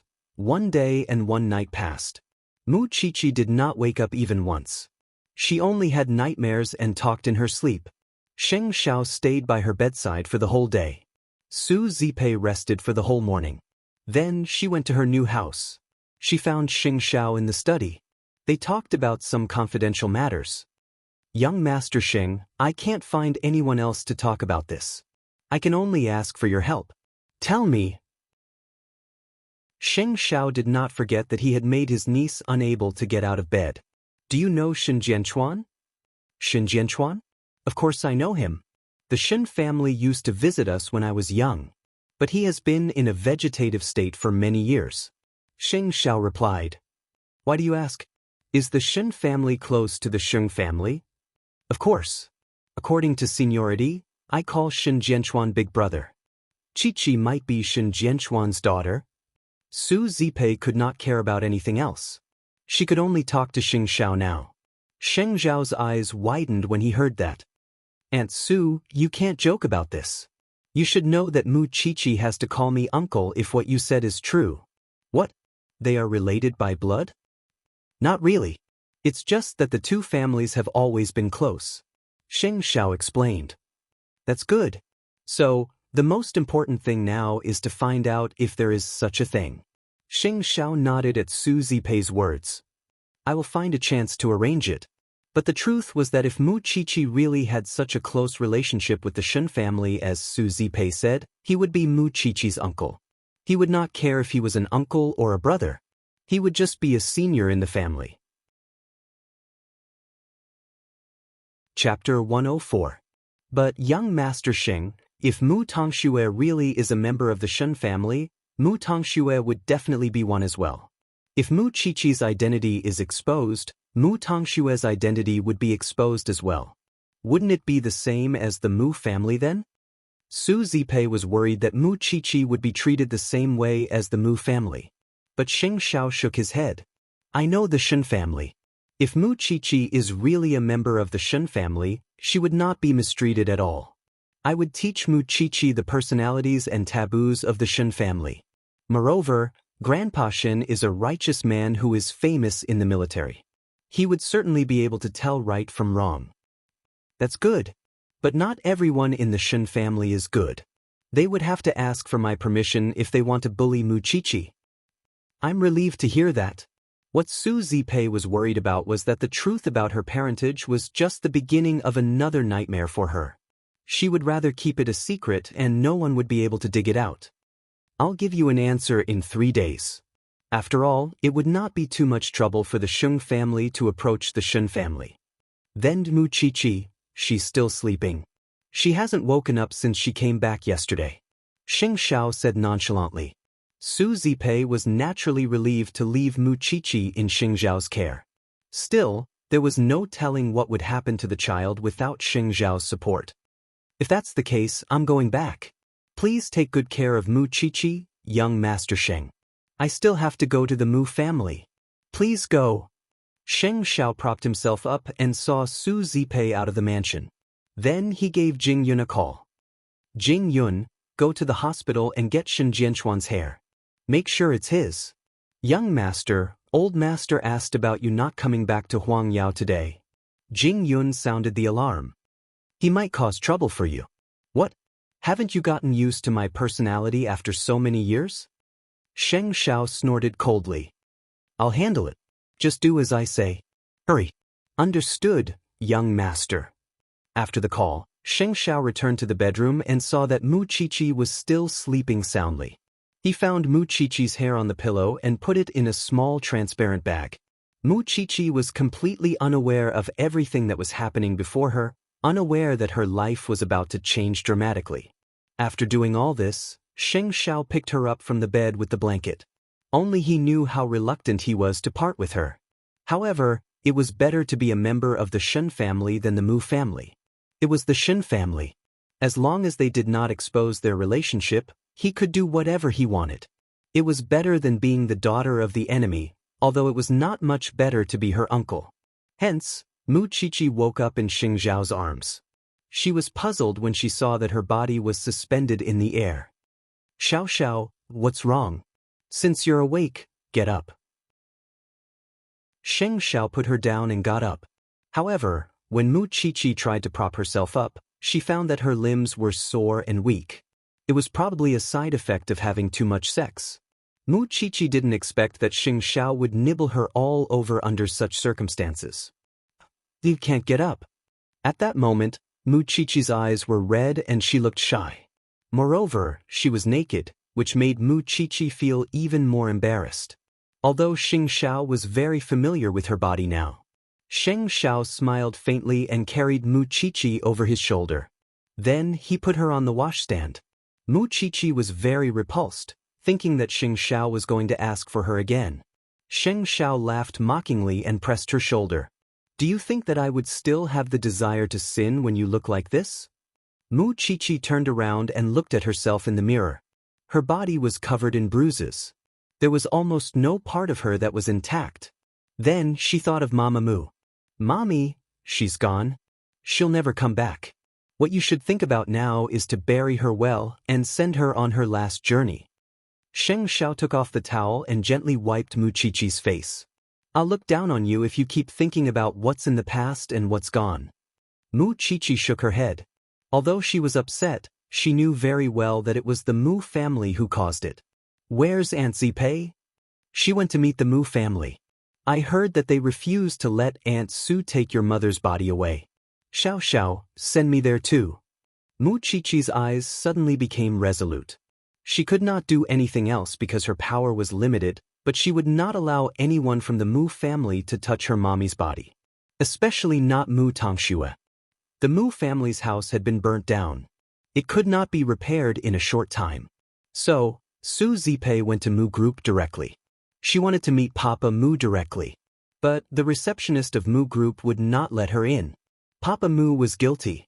Even if he was not, he would not let Su Zipei cause a scene in the company. So, Su Zipei could only contact Grandpa Mu. Because Mu Tongxue had no other place to hide now. She took a taxi to the Mu family's house. Su Zipei asked the guard to pass the message. She thought that Grandpa Mu might not want to see her. But, to her surprise, Grandpa Mu agreed to it. Mu Tongxue was staying in Grandpa Mu's house. She looked at Su Zipei. Both of them had complicated feelings. Zipei, I'm sorry about Ziqing. I'm sorry for your loss. Grandpa Mu sat in the middle of the living room and said to Su Zipei. Su Zipei walked up to Grandpa Sheng and bowed to him. Then she said, I'm here today because of my sister's body. Since my sister and brother-in-law have divorced, we will naturally take my sister's body away and bury her properly. However, I heard that brother-in-law doesn't seem to be willing to give in. Zipei, I'm afraid I can't make the decision on this matter. Everyone in the Mu family abandoned my sister after the exchange of the exam papers. They even wanted my sister to be the scapegoat and take all the blame. Am I right? Su Zipei knew that Grandpa Mu would not give in easily. So, she could only bring up the past. My sister cried out in the detention center. But the Mu family ignored her. In the end, it was my lawyer who helped my sister to get a lighter sentence. Is that right? That's right. But... Chapter 105. Grandpa Mu's expression changed when he heard that. He looked at Su Zipei in shock. It was an accident. Whether it was an accident or not, the police can investigate it thoroughly. And she? Su Zipei pointed at Mu Tongxue and said to Grandpa Mu, I believe that no one knows better than her what happened that night. It's just like how old Madam died in your bedroom in this house. She knows it too. Grandpa Mu nodded. The police can't pry her mouth open now. But one day she will talk. By then I look forward to the Mu family killing her again. Mu Tongxue's face turned pale when she heard the word, killing. Zipei, you have said so much based on your own speculation. Where is the evidence? Grandpa Mu pretended to be calm and looked at Su Zipei. If you don't have any evidence, don't you know that I can sue you for slander? You can sue me. Let's see if your son is accurate. Su Zipei sneered. I don't want to talk nonsense. Anyway, my sister is dead. Nobody knows what happened that night except for Mu Tongxue. You should let us go now. So, in order to not make a big deal out of this, you should return my sister's body to me. If that scum still wants to keep my sister's body, then I can only make a big deal out of it. I just want to know, after what happened with the exam papers, can the Mu family still take it? This is one disaster after another. Are you threatening me? Grandpa Mu asked Su Zipei in shock. Yes, I am threatening you. I am alone now. What can I do? Su Zipei said coldly. Grandpa Mu snorted coldly. But in the end, he nodded and said, I will discuss this with my unfilial son. But you have to give me some time. It's just a phone call. How long do you need? Well, you should give me an answer before 6 o'clock. Su Zipei was not that soft. After going through all these messy things, the thought of Mu Chichi being without anyone to rely on made her like a suit of armor, and she learned to move forward bravely. The old man's expression didn't look good, but he still nodded. All right. Then I'll have to trouble you today. After that, Su Zipei stood up and bowed to Grandpa Mu again. Then, she turned around and looked at Mu Tongxue coldly. As for you, you will know the difference between you and Mu Chichi one day. Mu Tongxue looked at Mu Tongxue coldly. With that, Su Zipei left the Mujia. But when she reached downstairs, she saw Mu Chichi who was waiting for her. Aunt, you're up? Su Zipei pulled Mu Chichi into the car. Don't worry. I will handle this matter well. I will not let the father and daughter show their dirty faces in front of my sister again. Don't go and meet them. They are just a bunch of trash. I don't believe that Grandpa Mu would not know what his son has done. Mu Chichi's heart was filled with anger. Don't you worry. And your grandmother's death. I think Grandpa Mu is doing this on purpose. He knows how evil Mu Tongxue is, but he still thinks that you are the murderer. He doesn't want to know who is right or wrong. So, you don't have to worry about it. Mu Tongxue said. Mu Chichi looked at Su Zipei. She felt emotional when she saw how her aunt was protecting her. Although her mother had passed away, she still had her aunt. Aunt, I feel safe with you by my side. Since you feel safe, go and pursue your happiness. Young Master Xing will help you deal with all the obstacles in front of you. As for the trouble behind you, just leave it to me. Mu Chichi's eyes turned red when she heard what Su Zipei said. She hugged Su Zipei. Don't worry, Aunt. You protected me today. I will protect you in the future. She looked at Mu Chichi and thought about Mu Tongxue. One was loyal while the other was heartless. She really didn't know why there was such a big difference between twins. However, now wasn't the time for her to think about these things. Apart from finding Mama Mu's body, she and Xing Xiao had to figure out Mu Chichi's identity as soon as possible. After Su Zipei left the Mu family, Grandpa Mu looked at Mu Tongxue. He remembered Su Zipei's reminder just now. So, he called Mu Tongxue to him. Shue, come here. Grandpa. Come here. I won't do anything to you. I just want to know what happened on the night of the fire. Mu Tongxue shook her head and burst into tears. Grandpa, I really don't know why I woke up in the middle of the night because of the thick smoke. Then, I got up immediately and opened the window. I wanted to push the door open to see how Mommy was doing. But, I couldn't open the door no matter how hard I tried. I could vaguely hear Mommy's voice. She was asking me not to come out. I was scared. I called the police immediately. But I couldn't find my phone. Then the police came. They asked me to jump down from the building. But I was so useless. I fainted after jumping down. If I didn't faint, I might not have missed the time when the police came to save Mommy. Grandpa Mu nodded and said, if what you said is true, then your mother told you not to go out because she wanted to save you. The fire spread from the kitchen. The living room and the staircase must be surrounded by fire. And your room is the furthest from the kitchen. So, it makes sense. Grandpa Mu nodded and said, that's right. Shue, are you sure about what you told me today? Grandpa, I swear. If I lied today, I will be struck by lightning. Grandpa Mu nodded and gave up. If that's the case, it's appropriate to let your aunt handle the body. It was up to Mu Tongxue to decide whether she was telling the truth or lying. Of course, she could not tell the truth to Grandpa Mu, because she knew that the father and the son were in contact. If she said that she suspected her father, Grandpa Mu would definitely question Papa Mu. She did not know what Papa Mu would do to her if that happened. Su Zipei's words were a good reminder. Silencing her. Could she not learn her lesson from her mommy's tragic death? Then, Mu Tongxue went back to her room. She took out her mommy's belongings. Her mommy never left her hands. But, at that moment, Mu Tongxue saw something carved on the inside of the ring. Chapter 106. Xinjianchuan? Come to think of it, she remembered that her mother had been wearing the ring ever since she could remember. She had never taken it off. Could Xinjianchuan be her mother's first love? It was not strange that the Mu sisters did not know about Xinjianchuan. When Papa Mu and Xinjianchuan were brothers, they were not even born yet. After that, Xinjianchuan became a vegetable. Papa Mu felt that there was no need to mention him. So, the sisters had never heard about him. Could it be that Mommy had been secretly longing for her first love all these years? No matter what, her mother had passed away. There was no need to look into the past anymore. So, Mu Tongxue did not tell anyone about Xinjianchuan's name in the ring. She was more worried about how to protect herself now. Su Zipei gave Grandpa Mu a time limit of 6 o'clock in the evening. It seemed that her aunt had made up her mind to get her mother's body back.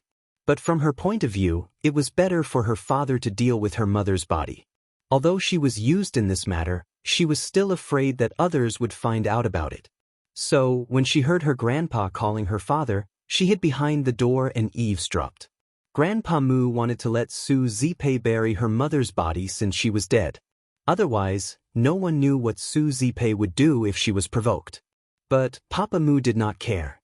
Father, let's not talk about the fact that she has no power or background. Even if she has, can't I deal with her? You can't just give in whenever Mu Group is in trouble. Do you care about our reputation? Grandpa Mu felt that what he said made sense. But he felt that it was better not to provoke Su Zipei and Mu Chichi. He never thought that Papa Mu would cremate Mama Mu's corpse on his own. In just a few minutes, a complete person was reduced to ashes. At 6 o'clock in the evening, Su Zipei called Grandpa Mu to ask for the result. But Grandpa Mu stuttered. He could not say anything for a long time. Su Zipei understood what Grandpa Mu meant. Finally, she said, "It seems like you want to die together with us?" "Zipei, I have tried my best, but that bastard has cremated and buried her." The old master sighed and finally answered. Hearing this, Su Zipei was instantly enraged. "Bastard! Scum! I won't let this go." After hanging up, Su Zipei was so angry that she burst into tears. At that moment, Mu Chichi was right beside her. "Aunt, I heard everything. He clearly has a guilty conscience. This makes me even more suspicious that your mother's death is not as simple as it seems. Even if it's not simple now, there's no way to prove it." Mu Chichi told Su Zipei, but her expression was calmer than Su Zipei had imagined. "Chichi, since Mommy has buried her, let's just let her be." "But..." Mu Chichi raised her head and looked at Su Zipei. "I want that bastard to pay the most painful price. Isn't he afraid that his uncles will take over the management of Mu Group? Let's help him make his dream come true." "How?" Su Zipei asked Mu Chichi. She looked serious. Of course, she agreed with Mu Chichi's suggestion. "Aunt, have you forgotten that you have 10% of Mu Group's shares?" Mu Chichi said to Su Zipei. "Let's work with third uncle or youngest uncle." With that in mind, Mu Chichi gave Xing Xiao a call. After all, she did not know much about the business world. Xing Xiao heard her suggestion and smiled. Then he said, "My little one, do you know how to take revenge?" "Xiao Xiao, is it possible?" "Of course. Aunt Su has 10% of the shares and your uncles have 8% each. Although Grandpa Mu still has 20% of the shares, it is still possible for him to replace the CEO. After all, the board of directors is a voting system. Of course, we need to add some spice to it." What Xing Xiao meant was that the other uncles of the Mu family had been coveting Papa Mu's management for a long time. They just needed to communicate with them and form an alliance. But before that, they had to release some information to the media. They had to exaggerate the cause of Mama Mu's death. They had to add some human factors into the story so that the media would not be able to find any evidence. Moreover, the shareholders would be very disappointed with Papa Mu because of the exam paper incident. If they betrayed him now, it would be a horrible ending. Both Mu Qiqi and Su Zipei agreed with Xing Zhao's arrangement. As long as they could make that bastard pay the price, they would let go of their kindness and their bottom line. Qiqi, Uncle Lu and I will be the most suitable person to deal with your uncles.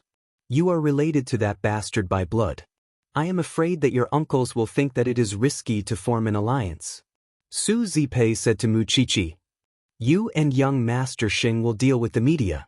He has connections and you have literary talent. You can make the story more interesting. Maybe the police will think that it is really suspicious and will put in a lot of effort to investigate. Mu Qiqi nodded after listening to Su Zipei's arrangement. Aunt Zipei, this arrangement is perfect. Su Zipei smiled and reached out to stroke Mu Qiqi's head. She sighed.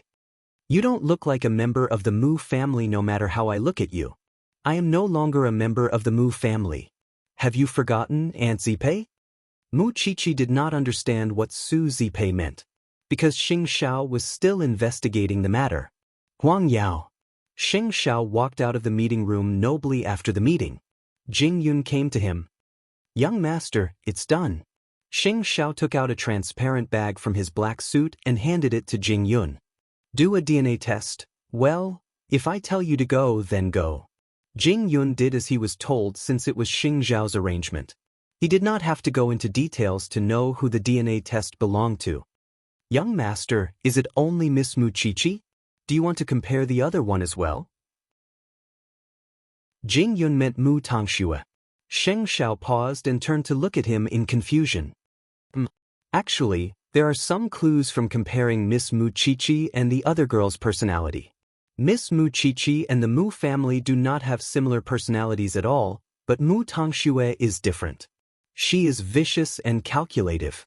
That is why it is better to investigate her. Chapter 107.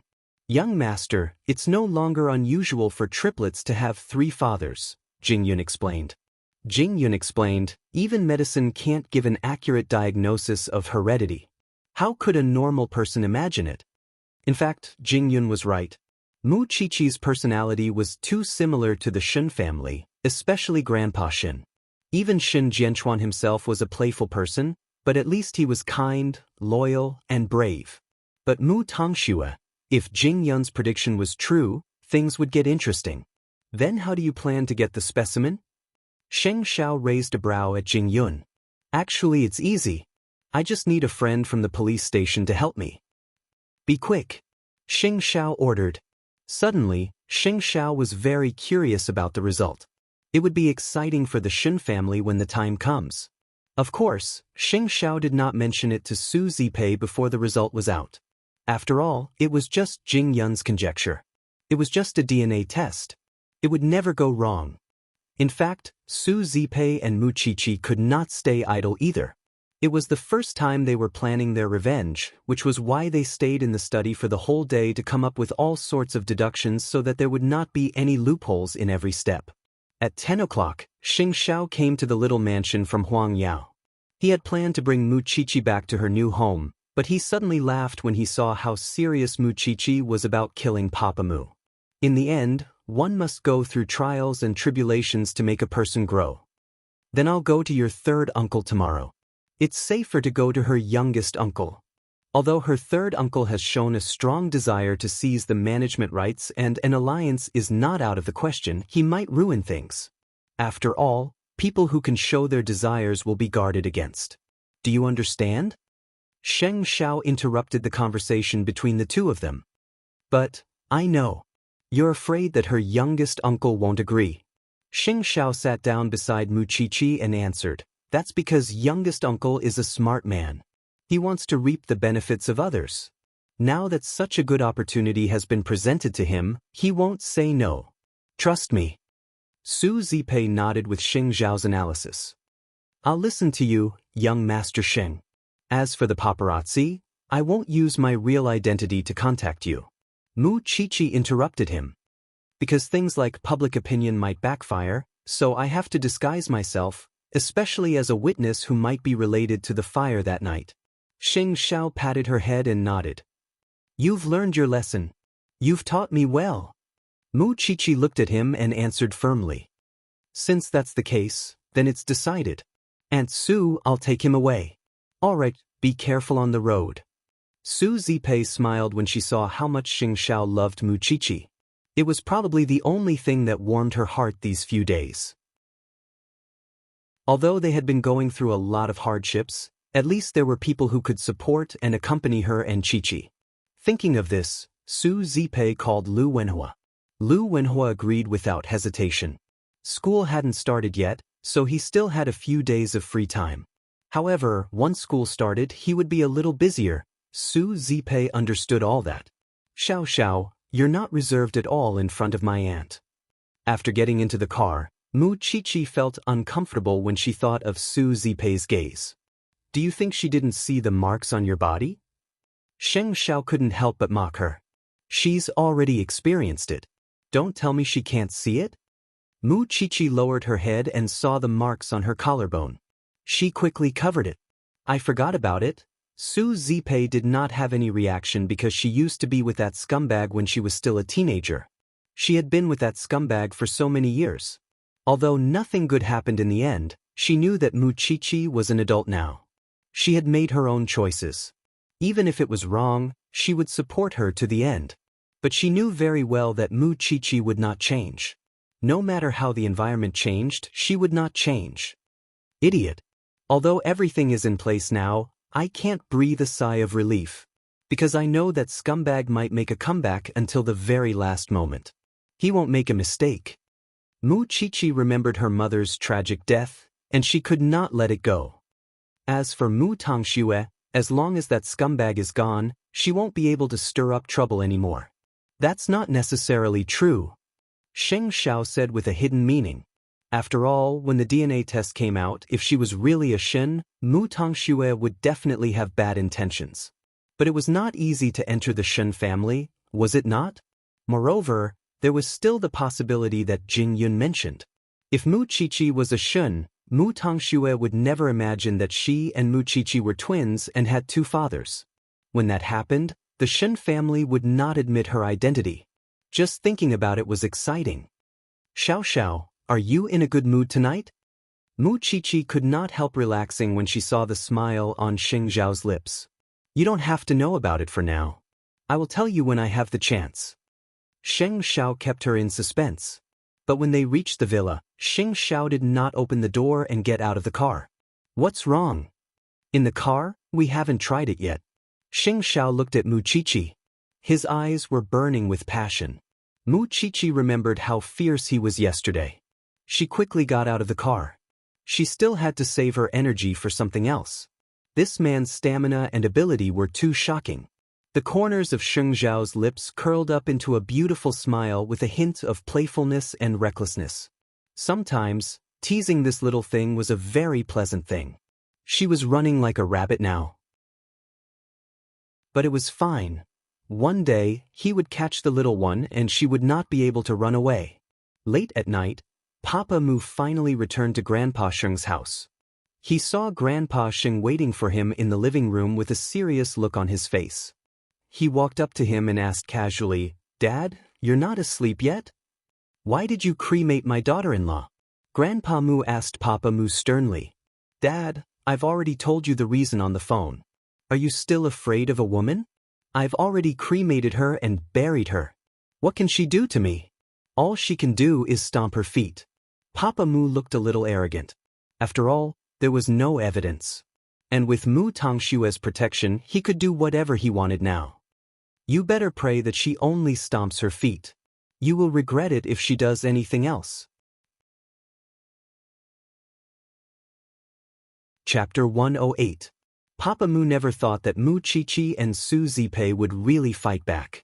Perhaps he never thought that he was heartless or malicious, but to Mu Chichi and Su Zipei, he was just like Mu Tongxue. He did not leave them any hope at all. So, that night, Mu Chichi stayed in the study of her new home and wrote a long draft. She had to make it look real so that the audience would be convinced. It was 11 at night. Sheng Xiao reached for the spot beside him and found that Mu Chichi was not in the bedroom. He quickly got up and went to the study.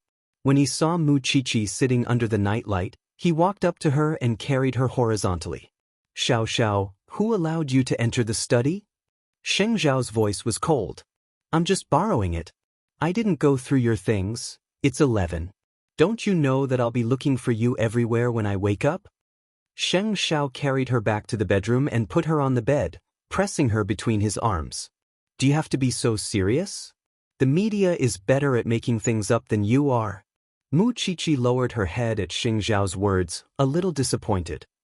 I'm useless, aren't I? I can only do things that won't help. It's commendable to work hard and have a serious attitude.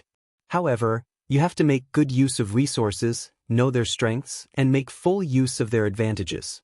You can't do anything well just because you try your best. There are specializations in every field, understand? Sheng Zhao explained seriously. Mu Chichi nodded. Xiao Xiao, I understand what you mean. Go to sleep then. Sheng Zhao moved away from her and pulled the blanket for her. Get in. Mu Chichi obediently got under the blanket and lay down. Then she asked, Xiao Xiao, can I use the script I've written?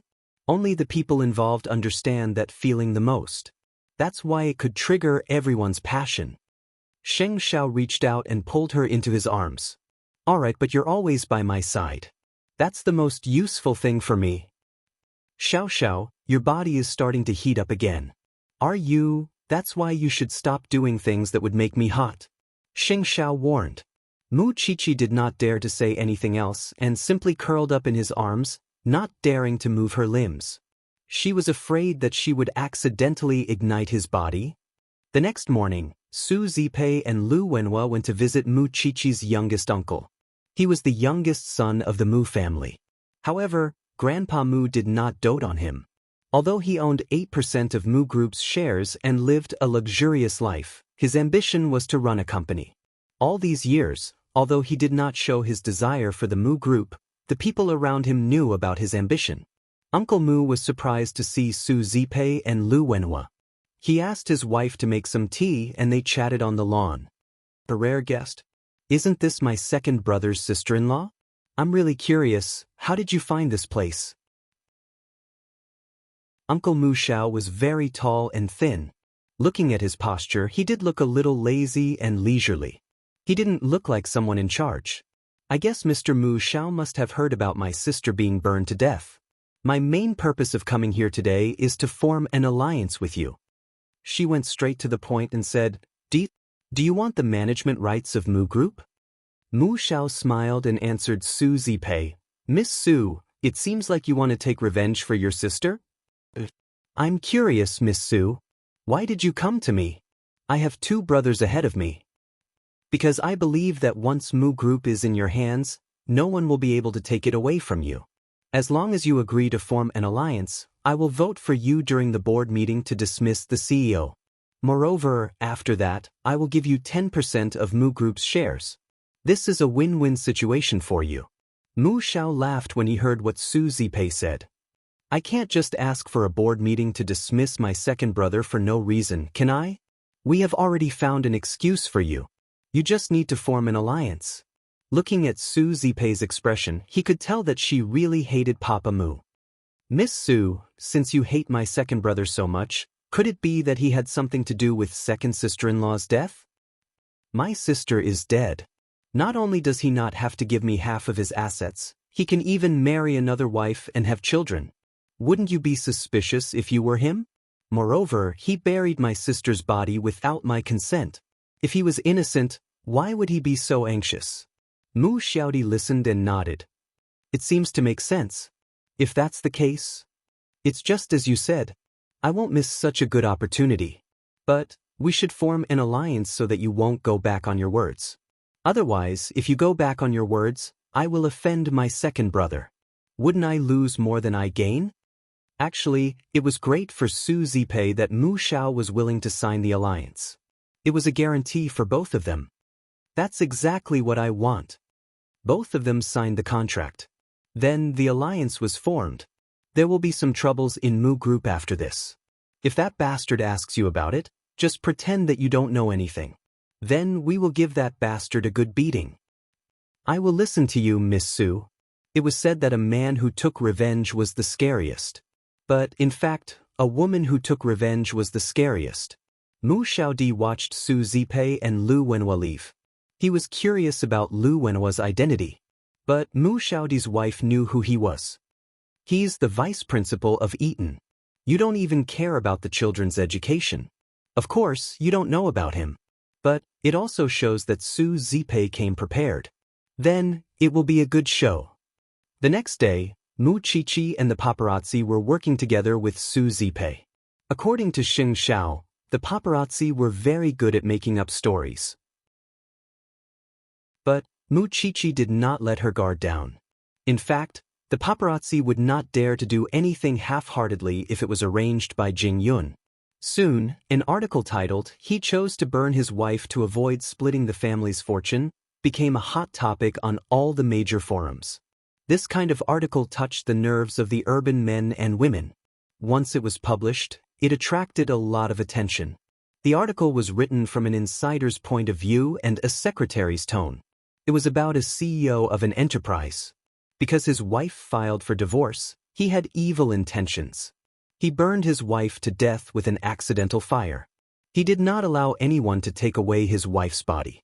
Once the article was published, it caused a lot of controversy. Not only that, people started to analyze who the people in the article were. Chapter 109.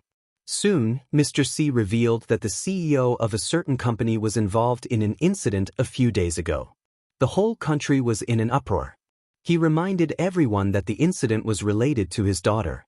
This time, a lot of people were able to take their own seats. Isn't he CEO Mu from Mu Group?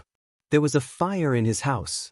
Moreover, he was in an uproar because the two sisters exchanged the exam papers a few days ago. Now that you mention it, I remember now. If it's true, that man is such a scumbag. Why didn't the police do anything about it? That post went viral on the internet. The topic itself was a hot topic. Moreover, they had invested a lot of money into it. Hence, Mu Group was naturally pushed to the forefront of the discussion. It only took a day and a night for the incident to develop. Papa Mu was very busy. He did not have time to care about it. But everyone in Mu Group knew about it. Even Mu Tongxue saw the post. So, she showed it to Grandpa Mu. When Grandpa Mu heard about it, he was furious. Shui, has this matter been blown out of proportion? Grandpa, yes. There are tens of thousands of comments under the post. It's very unpleasant. Mu Tongxue was also frightened. But she knew that she was not the target of the incident. Grandpa Mu stood up from the sofa and walked to the window with his walking stick. He said to Mu Tongxue, "It seems like that bastard's position as CEO has come to an end." The incident had become a big deal. There were so many people watching Mu Group. How could the shareholders and the brothers of the Mu family do nothing about it? Moreover, that unfilial son, when the exam papers were out, he promised the shareholders that something similar wouldn't happen again. But now, it had only been a few days since he promised. Mu Group was finally on the right track.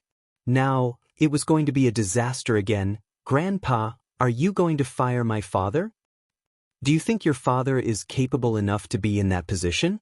Soon, the shareholders of Mu Group called Grandpa Mu.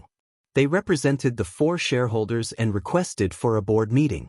The incident had spread. Now, everyone was scolding Mu Group. Everything was so coincidental. It was too suspicious. Grandpa Mu thought about it for a while and finally he could only reply, "Tomorrow morning at 9 o'clock, Mu Group's meeting room. We will hold a board meeting." When Papa Mu got off work, he felt strange because everyone was looking at him meaningfully. Moreover, there were a few people who were sneakily following him at the entrance of the company. Papa Mu did not notice it, and the secretary did not dare to tell him. So, Papa Mu did not know that he had become a popular person. After entering the house, Grandpa Sheng waited for his son in the living room, just like the night before. "Dad, you're not asleep again?" Grandpa Mu turned around and sighed. He said to Papa Mu, "There will be a board meeting at 9 o'clock tomorrow morning. You're the only one who doesn't know about it now." "But I don't know why. You might lose your position as the CEO." Grandpa Mu snorted. He turned around and was about to return to his room. But Papa Mu stopped him. What do you mean? Why do you say that? I've warned you before not to mess with Su Zipei. I told you to hand over Su Zipei's body. But you didn't listen to me. You made the decision on your own. Now, your retribution has come. Go and see what's on the internet. The shareholders don't trust you at all. Everyone is waiting for you to step down, Grandpa Mu said. Then he threw his phone to Papa Mu. Papa Mu looked at the news on the phone. His face changed immediately. Dad, it's slander. If others believe you, then it's not slander. Moreover, it doesn't matter if it's slander or not, it has already caused irreversible damage to Mu Group. Do you think that you still have the right to be in that position? She is a woman. But she can still find ways to deal with you. Do you think that everything will end after burning Su Zipei's body? Whether it's Su Zipei now or Mu Qiqi now, she is not someone you can look down on. She has the support of a French tycoon. After saying that, Grandpa Mu went back to his room with the help of his walking stick. Papa Mu finally realized the seriousness of the matter. He called his brothers immediately. He wanted to get some support, but his brothers chose to stay out of it. They would talk about it in the meeting tomorrow. Papa Mu smashed Grandpa Mu's phone. He was furious. He wanted to contact Su Zipei. But Su Zipei did not give him any chance to breathe. She pretended that he did not exist. That bastard must be jumping around at home now, Su Zipei said to Mu Qiqi as she looked at the missed calls on her phone. Aunt Zipei, he will try to retaliate. Mu Qiqi knew her father very well. Give him one night. I want to see how many shareholders he can meet. I want to see how many things he can offer to negotiate with them. Qiqi, tomorrow, you and Aunt will go together. Of course I will. Mu Qiqi said calmly. Wenhua said that you are the one who wrote that post on the internet. How can you write about feelings if you don't experience it yourself? Mu Qiqi asked Su Zipei. Su Zipei saw her teary eyes. She pinched her cheeks. Wait a little longer. We will get our revenge soon. Mu Qiqi nodded. She wanted to see that scum being chased away by everyone tomorrow as well. Why didn't young Master Xing come to pick you up tonight? Su Zipei looked at the time. She was surprised that Xing Xiao rarely worked so late recently. I don't know. Mu Qiqi shook her head. Maybe he is caught up in something. And it was none other than the DNA test results that Jing Yun had sent to him. The results could have been obtained 6 hours after the test. But Xing Xiao did not have the chance to open it. There was no one in the office now, so he was free. But he did not move for a long time. Young master, is there something you are worried about? Jing Yun asked Xing Xiao when he saw that. Xing Xiao crossed his arms and held his forehead. You won't understand this feeling. He was nervous for Mu Qiqi and worried for her.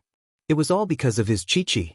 Otherwise, when would the wanton crown prince of Huang Yao show such an expression? Jing Yun had never seen Xing Xiao like that. It was all thanks to Mu Qiqi. Forget it. Give me the paper bag. In the end, Xing Xiao decided to accept the truth. After all, he was Mu Qiqi's mental support. Chapter 110. Jing Yun was actually very curious when Xing Xiao showed him the results of the test. Logically speaking, the two sisters looked very similar, so there shouldn't be such a situation. However, when he was doing the test, he also asked the people at the medical appraisal center and looked up relevant information. Human research on genetics was just the tip of the iceberg. The people at the medical identification center told him that identical twins were very similar. But there were also cases where identical twins were different. Although the probability was very low, it was not unheard of. Similarly, fraternal twins should not be similar. But because the mother's genes were stronger, they inherited more of her genes.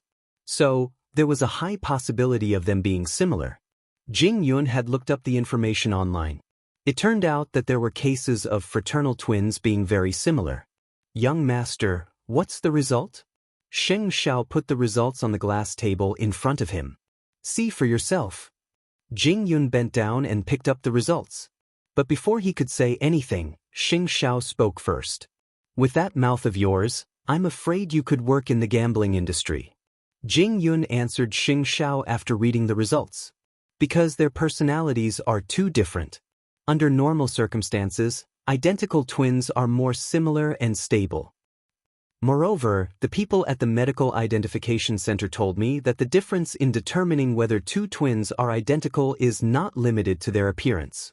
It also includes their personality, blood type, figure, and hair. Now that I think about it, Miss Mu Tangxue and Miss Mu Qiqi are not that similar except for their faces. Especially their personalities. It's just that no one suspected that. Test again. Xing Xiao was still doubtful after hearing Jing Yun's words. And contact the expert in this field. I want a definite answer. Jing Yun nodded. I will arrange it as soon as possible. But if the result is the same, what do you plan to do, young master? Let her return to her rightful place since she is a Shen. Xing Xiao said. Because she has a real family. What about Mu Tangxue?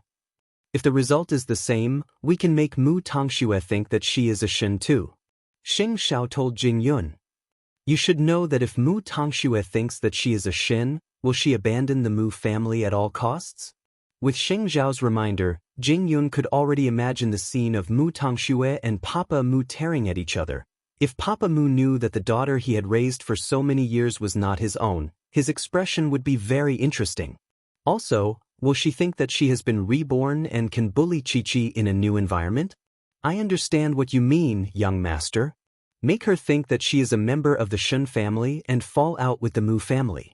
She would even shamelessly go to the Shun family's doorstep. In the end, when the truth is made public, all that awaits her is endless humiliation. Jing Yun explained Xing Zhao's intention. So, we have to plan this matter well. After that scum of the Mu clan steps down, we will give him the second big gift. Sheng Zhao's expression relaxed, and there was a hint of laziness amidst his nobility. Of course, we must let Grandpa Shen know about the results of the DNA test. That way, he would not be bewitched by Mu Tangxue. Although the old man of the Shen family was not an ordinary person, he was not a simple person. Well, are you going to tell Miss Mu Tangxue about this now? Sheng Xiao took a deep breath and rose from the sofa at Jing Yun's question. There's no need. She has just suffered the blow of her mother's death. Even so, he had to give Su Zipei an answer. Hence, they agreed on 3 days' time. Soon after nightfall, Sheng Xiao finally drove to the little mansion. When he saw the lights in the dining room, he knew that the two inside were waiting for him. Sheng Xiao got out of the car and slowly walked inside. Mu Qiqi smiled when she saw him. You're finally back, Xiao Xiao. Sheng Xiao looked at her and sat down at the dining table. Are you happy? Tomorrow is the day that scum steps down. Of course I'm happy. Mu Qiqi handed Sheng Xiao a pair of chopsticks. Are you so sure that it would work? Sheng Xiao asked in return. Even if something unexpected happens tomorrow, I'm happy to see that scum in pain right now. Sheng Xiao said nothing else, and reminded Mu Qiqi instead, let's eat. Young Master Sheng, is there a conclusion to that matter? Su Zipei asked, noticing Xing Zhao's unusual behavior right in front of Mu Qiqi. Mu Qiqi did a double take, puzzled. What matter? Not yet. Sheng Xiao lowered his head to answer Su Zipei. Wait a little longer. All right. What secret do you two have? Mu Qiqi was reluctant and wanted to keep asking, but Sheng Xiao gave her head a squeeze, almost pushing her face into the rice bowl. After dinner, Sheng Xiao led Mu Qiqi away from the little mansion. On the way home, Mu Qiqi stole several glances at Sheng Xiao. Is there something that even I can't know about? You'll know when the time is right. Some things are more interesting the later you learn about them. Mu Qiqi took a deep breath and nodded. She kept staring at Sheng Zhao's profile, her eyes showing a hint of infatuation. Sheng Xiao ignored her, and waited until they reached the entrance of their new home before locking the car door and turning to look at her. Since you're so infatuated with me, shouldn't you show me something? Mu Qiqi was taken aback. She looked back at Sheng Xiao and asked uncertainly, how? Sheng Xiao smiled with a hint of playfulness and wickedness, and gestured at the back seat with his chin. Mu Qiqi understood at once and was about to resist, but Xing Xiao had already lifted her onto his thighs and pinned her to the steering wheel so that she couldn't move. Don't you like to peek at me? Aren't you infatuated with me? I'm afraid that someone might pass by. This is our garden. Who would pass by? Xing Xiao's voice was deep and sexy, tickling Mu Qiqi's heart. She kept feeling that she should resist, but at the same time, she yearned for it. Xing Xiao didn't give her time to respond. He rolled up the car window, lifted her chin and kissed her. Mu Qiqi didn't dare to move. She could only let him ignite the passion in her, and her body became more and more uncontrollable. He especially loved the place where the tattoo was, and it was a sensitive spot for most women. Xiao Xiao, not here. My limbs are numb. Mu Qiqi was pressed between Xing Xiao's legs and couldn't move at all. Xing Xiao's eyes were blurry.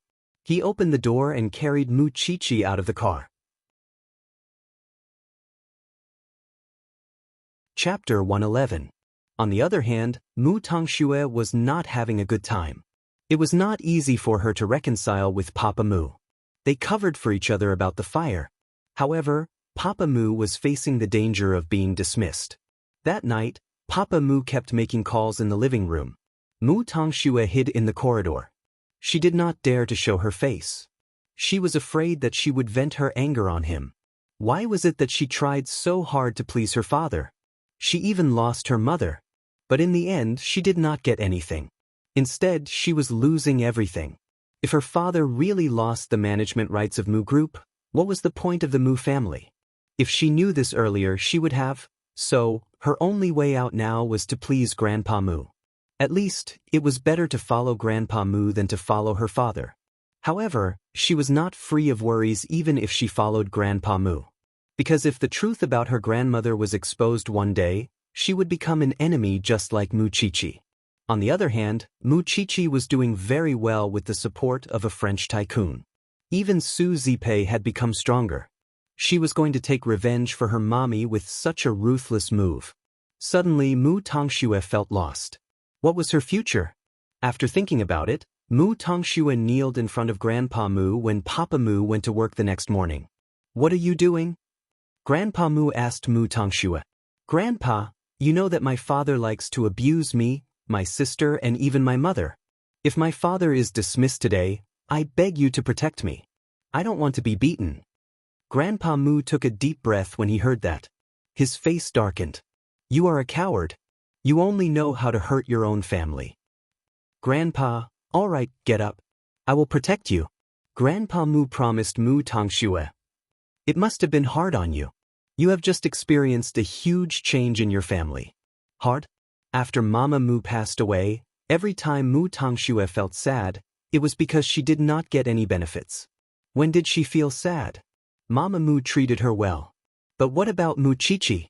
Her mother had passed away. She knew that she had to take revenge, even if Mama Mu had never been kind to her. Mu Tongxue only felt assured with the old man's assurance. Of course, in the depths of her heart, it was all because of her own sister, Mu Qiqi, that the family had come to this state. If Mu Qiqi had lived quietly after she was chased out, the Mu family would not have ended up like this. After all, he was Papa Mu's biological son. Now, it was no longer strange for him to have such thoughts. If the upper beam was not upright, how could the lower beam be upright? At this moment, in the Mu group, the shareholders' meeting was about to begin. Papa Mu was calm as usual. He arrived at Mu Group early to deal with his daily work as if nothing had happened. At 8:30 in the morning, more than half of the shareholders in Mu Group's meeting room had already arrived. The secretary was worried about her future when she saw how calm Papa Mu was. Boss Mu, what? I haven't gotten off the stage yet, Papa Mu said coldly to the secretary. CEO Mu, the old chairman has arrived. He's in the conference room now. Is that incident still as hot on the internet as before? Papa Mu was not in the mood to care about what was going on in the conference room. He only wanted to know if it was still a hot topic on the internet. It's still on the hot search list. It hasn't come down yet? The secretary answered Papa Mu timidly. The public relations department has done something about it. They even called the police. But it's too influential. I understand. You can leave now. Papa Mu was calm. He sent the secretary away immediately. The secretary nodded and left. She felt depressed and uncomfortable every second that she stayed with Papa Mu. Papa Mu looked at the secretary as she left. He lowered his head and continued to deal with his work. Last night, he had contacted many shareholders. Although he had paid a hefty price, he was sure that more than half of the shareholders still supported him. So, wasn't it too early to talk about removing him from office? He did not expect that Su Zipei and Mu Qiqi would appear at the entrance of Mu Group at 8:30 in the morning. Just like last time, Su Zipei was stopped by the receptionist. I'm sorry, Miss Su. Do you have an appointment? You can't go up if you don't. Last time, Su Zipei was stopped by the receptionist because she was furious. She did not expect that she was a shareholder. How could she be fooled so easily today? Even Mu Qiqi would not agree to it. Don't you know that my aunt is a shareholder of Mu Group? Appointment? When your CEO steps down, you'll have to think about whether you can keep your job. The receptionist knew who Mu Qiqi was. But she did not know that Su Zipei owned 10% of Mu Group's shares. She was a major shareholder. After hearing what Mu Qiqi said, the receptionist immediately apologized to them. I'm sorry, Miss Su. I'm so sorry. I'll bring you up now. You have your own responsibilities as a receptionist. But don't forget to look down on others. Otherwise, you won't even know how you lost your job. The receptionist was shocked. After all, she had treated Su Zipei badly that day. She did not know what was going on in the company. Who knew that she had offended the shareholders? Soon, they reached the top floor of Mu Group. When they got out of the elevator, Papa Mu came out of his office.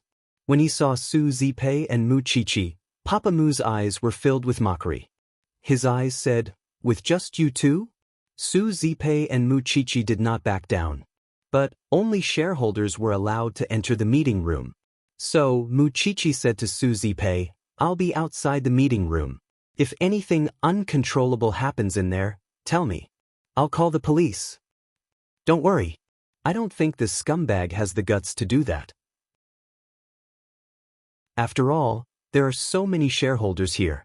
Su Zipei purposely raised her voice so that Papa Mu could hear her. And just try your best. I'm not trying my best for your mommy. I'll definitely do it. Su Zipei said firmly. Early in the morning, Sheng Xiao had helped Su Zipei and Mu Qiqi to predict what would happen in the shareholders' meeting. He also taught Su Zipei how to deal with it. Chapter 112. Mu Qiqi watched as Su Zipei entered the meeting room. Then, the other uncles of the Mu family arrived at the entrance of the meeting room one after another.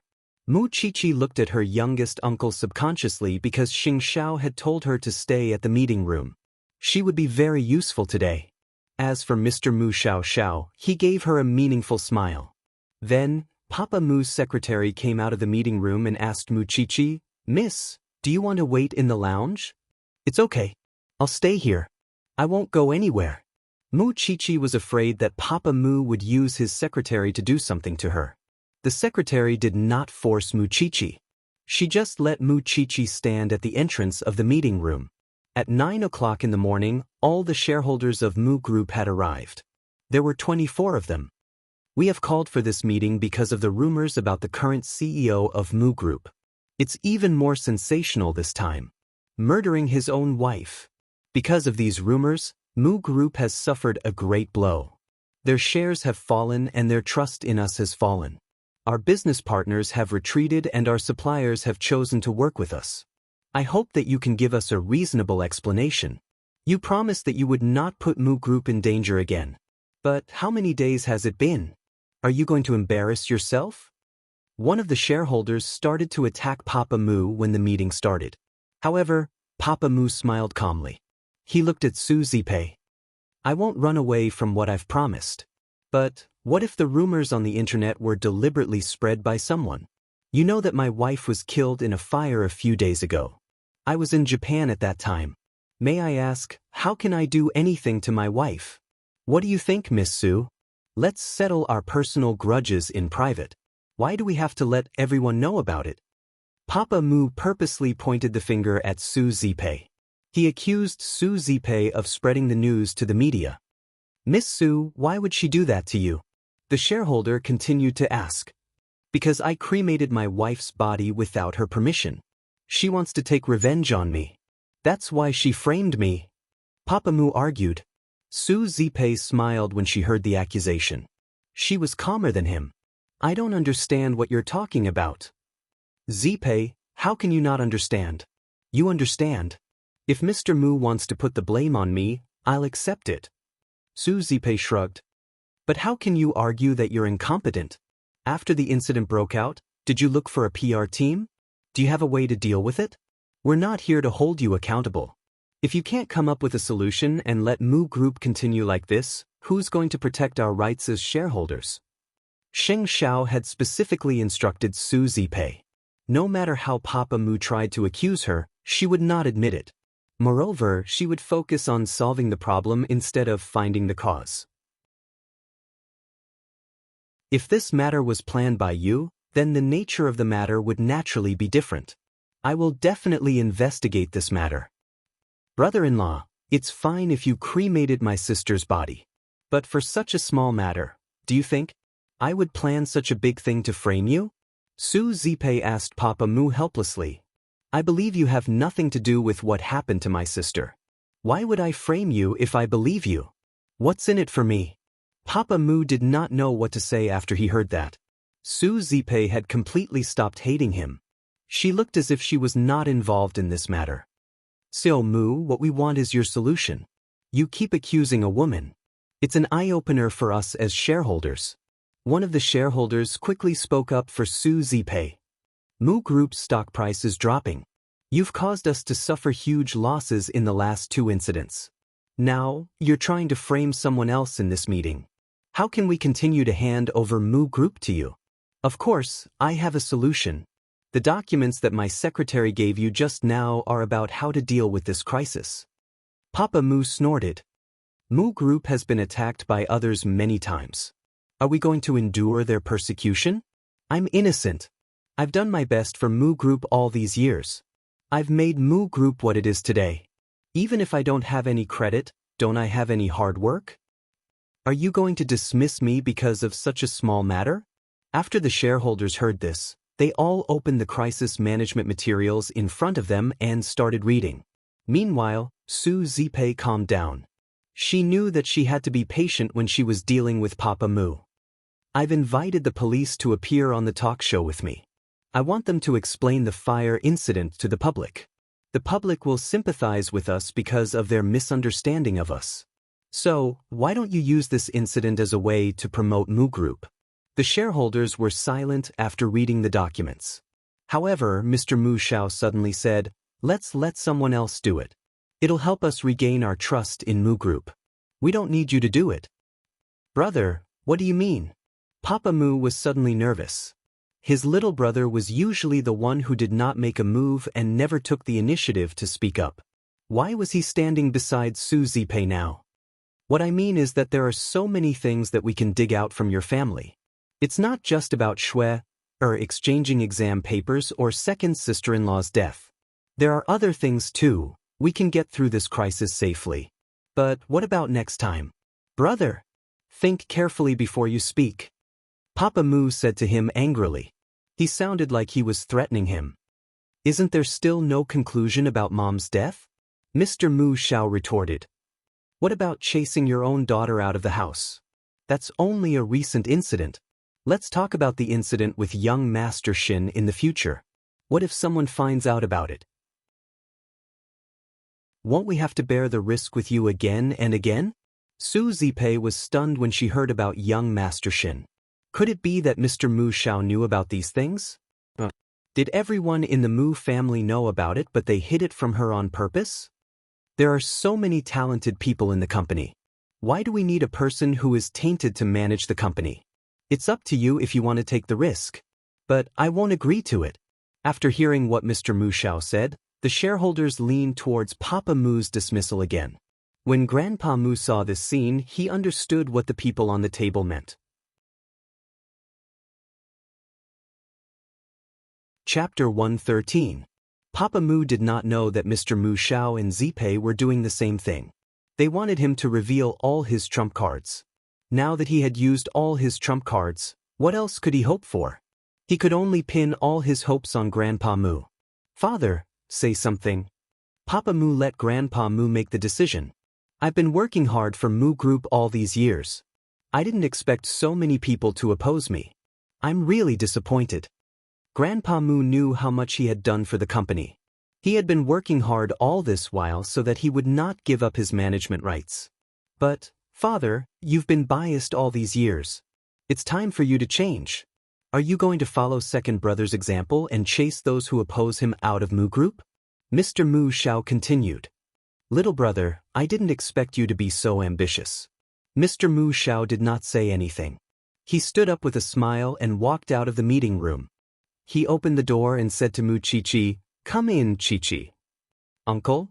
Mu Chichi was dragged into the meeting room. Everyone did not understand why Mr. Mu Xiao did that. But he pulled Mu Chichi to his seat and asked, "Chichi, tell us all about the grievances you've suffered all these years." Uncle, are you talking about how I've been accused of killing my grandmother? Or how I've been chased out of the house?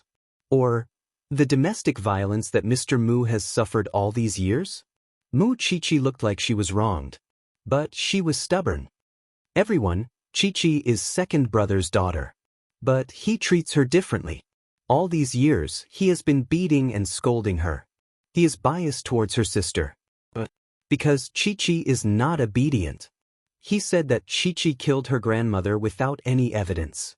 In fact, he was afraid that we would pursue the matter. But we want the truth more. But he chased Chichi out of the house. He thought that he had given us an explanation. But he let a 17-year-old girl wander outside. Luckily, Madame Su pitted Chichi so that she did not lose her home. So, I have every reason to believe that the accusations against you are not groundless. You treat your own daughter this way. Then your wife is even more useless. If this matter is really dug out, will Mu Group be shut down? Can you bear this responsibility? Why don't you just let people forget about you? That would be the best relief for the Mu Group. Most of the people present were already parents. To be able to chase his own daughter out of the house, it was clear that he had a heart of stone. How ruthless!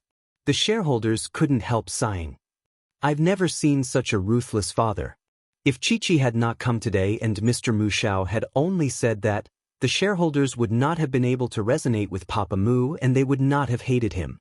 However, Mu Chichi had come along, whether it was intentional or not, she had been a great help in this matter. Why did Chichi come at the right time? If this wasn't part of your plan, then why are you here? Papa Mu pointed his finger at Mu Chichi. He was the one who claimed that Mu Chichi and Su Zipei wanted to frame him.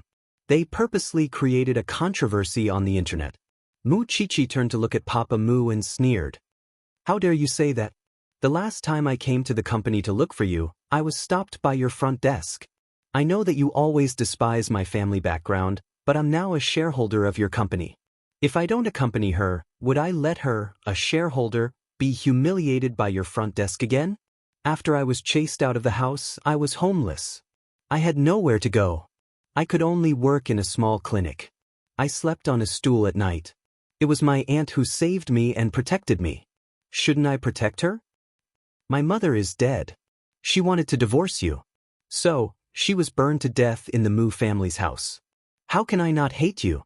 For an 18-year-old girl to say such heart-wrenching words in public, the shareholders were also anxious. Papa Mu was a son. He did not investigate the truth of his mother's death. Instead, he used his daughter to appease his anger. It was unheard of for a father to treat his twin sisters differently and favor his younger daughter, who was beneficial to him.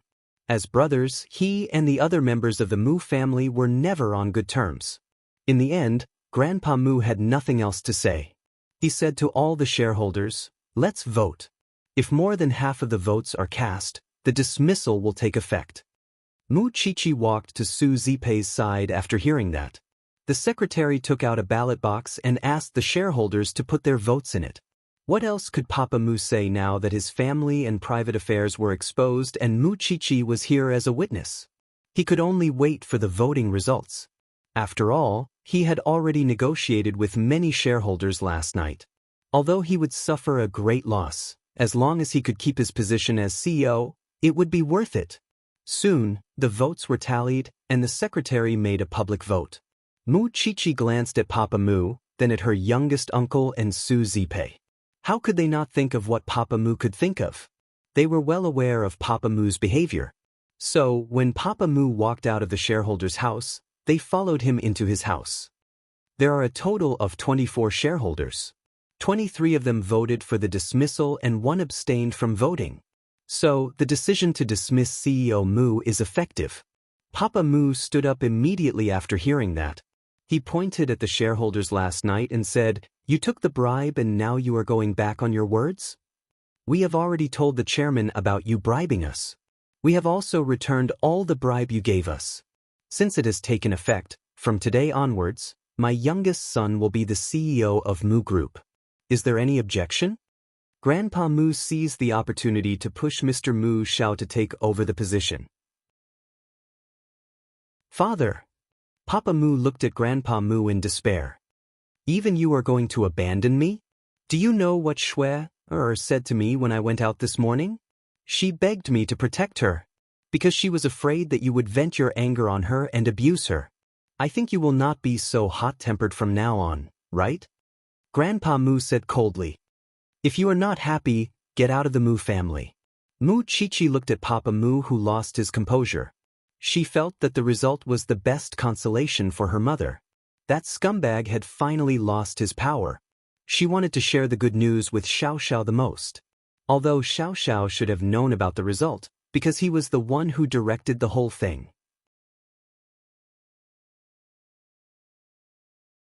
Chapter 114. Since it's just a temporary replacement, there shouldn't be a problem. We'll hold another board meeting and vote for the new CEO. The shareholders said, "I think Mr. Mu Xiao is young and promising. He's a good candidate. Then, Mr. Mu Xiao would definitely be the temporary CEO." On the other hand, Papa Mu looked defeated. His eyes were filled with hatred. Of course, he was resentful when he was fired. Especially when he looked at Su Zipei and Mu Chichi. His eyes were as sharp as knives. He wanted to cut them into pieces. However, the more Papa Mu hated them, the happier they felt. Because this bastard always cared about his own interests. Now that he had lost his power, wasn't it the same as killing him? If that's the case, go back and prepare to hand over to your brother. From now on, you're not allowed to step into Mu Group except for the shareholders' meeting. Grandpa Mu said to Papa Mu, "If you know that you're wrong, you should stay at home and cultivate. If you're still stubborn, don't blame me for turning against you." Papa Mu tried his best to hold himself back. He could not accept the fact that he had lost his power. However, at this moment, with so many pairs of eyes staring at him, what else could he do? "I won't let it go just like that. Especially to you." Papa Mu threatened the shareholders in the meeting room, especially Mu Chichi and Su Zipei. Then he left the meeting room of Mu Group, leaving the crowd laughing at him. What else does he want? Mu Chichi and Su Zipei looked at each other. They did not believe that Papa Mu would let it go just like that. However, they were fearless for the person they cared about. Grandpa Mu seemed to have aged after the meeting. When the shareholders were about to leave, he said to Su Zipei, "You've done what you wanted. Can you let us go now?" "I'm afraid that your son won't let us go either," Su Zipei said to Grandpa Shin. "It's true that women like us can't do much, but we can't force them either. Otherwise, they'll do whatever it takes to let him know that he can't do whatever he wants in this world. You guys should let Shui off as well. As for Mu Tangshui, they had no intention of dealing with her in the first place. As long as Mu Tangshui wasn't asking for trouble, Mu Tangshui was not a threat to Mu Chichi since she couldn't go to school and had no backing. Even so, there were some people in this world who liked to overestimate themselves." Mu Chichi looked at Su Zipei without saying a word. Grandpa Mu was speechless too. He turned around and left Mu Group. Soon, there were only a few people left in the meeting room of Mu Group. Su Zipei grabbed Mr. Mu Xiao and said, "I want to ask you something." "Miss Su, feel free to ask." Mr. Mu Xiao did not dare to look down on them now. He had been dreaming for so many years, but these two women had helped him achieve his dream. Aren't you my benefactors? When you refuted that scum just now, you mentioned the eldest young master of the Shen family. What else do you know? Can you tell me what the secret between the two of them is? Mr. Mu Xiao chuckled and asked her, didn't second sister-in-law tell you about it all these years? I've never heard of it. The eldest young master of the Shen family, Shen Jianchuan, used to be second brother's best friend. But at that time, I heard that second sister-in-law and eldest young master Shen had a special relationship. Of course, no one knew about this. You also know that the Shen family is a big family. At that time, second sister-in-law was just a white-collar worker. How could she enter the Shen family? The three of them often meet up to play golf and something like that. But I don't know why second brother came home and begged Dad to let him marry second sister-in-law. Of course, Dad didn't agree. But second brother told him that second sister-in-law was pregnant. So, Dad had no choice but to agree. Second sister-in-law got pregnant and married into the Mu family. Then, Mu Tongxue and Mu Qiqi were born. But not long after that, something happened to the eldest young master of the Shen family. He is still lying in the hospital now. He is half dead. Second sister-in-law was a man who valued his own interests. But he married second sister-in-law who had no background at all. It puzzled us for a long time. Maybe he really liked second sister-in-law. But we don't know why he became so cold to her. We all guessed that it had something to do with eldest young master Shen. Moreover, we know that my second brother is a vicious and merciless person, so we suspected that he had something to do with what happened to young master Shen. My second brother, second sister-in-law, and the eldest young master of the Shen family. There must be a grudge and a secret between these three. You heard it today. He admitted it when I lied to him. Su Zipei had a plan. She stood up and shook hands with Mr. Mu Xiao. Thank you. I will get to the bottom of it. It's not easy to investigate the past. You can come to me anytime if you need me. And you, Qiqi, your father is not a good man. But your uncle treats you well. Mu Qiqi smiled. But she never felt that anyone in the Mu family was sincere to her. Thank you, Fu. I don't know where that bastard is hiding. I hope you can send someone to send me and Aunt Zipei out. You have improved after going out for a while. You are so thoughtful now. You are like an adult now. Having said that, Mr. Mu Xiao asked the security guards to send them away. But when they left, she saw Papa Mu smashing things in his office. Are you going crazy now? You will go crazy when the DNA test results are out. Su Zipei thought to herself. Aunt Zipei, let's go. Mu Qiqi said to Su Zipei. Su Zipei nodded and left Mu group with Mu Qiqi. Mr. Mu Xiao personally sent them downstairs. But before they left the main entrance, Mu Qiqi said to Mr. Mu Xiao, Uncle, shouldn't we change the receptionist of Mu group? Mr. Mu Xiao understood what Mu Qiqi meant. He nodded. I know. You are so smart. You won't see her again. It was human nature to be taught a lesson sooner or later if one did not know how to respect others. Mu Qiqi heaved a sigh of relief when they left Mu group. Aunt Zipei, I was so nervous. I thought that I couldn't defeat that bastard. How powerful is young Master Sheng? He knew that he would find a chance to fight back. But it's a pity that he doesn't know who his real opponent is. Su Zipei snorted. I only hope that my sister will know about this and protect you.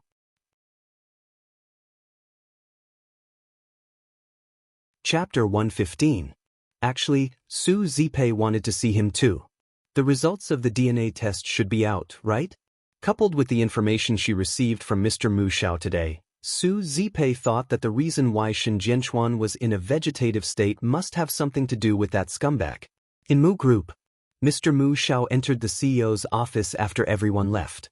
He sat on the chair and said, Second brother, you should pack up as soon as possible. After all, you don't belong here anymore. Papa Mu threw the box in his hand and grabbed Mr. Mu Xiao's sleeve angrily. You won't be happy for long. Do you know why you lost in the end?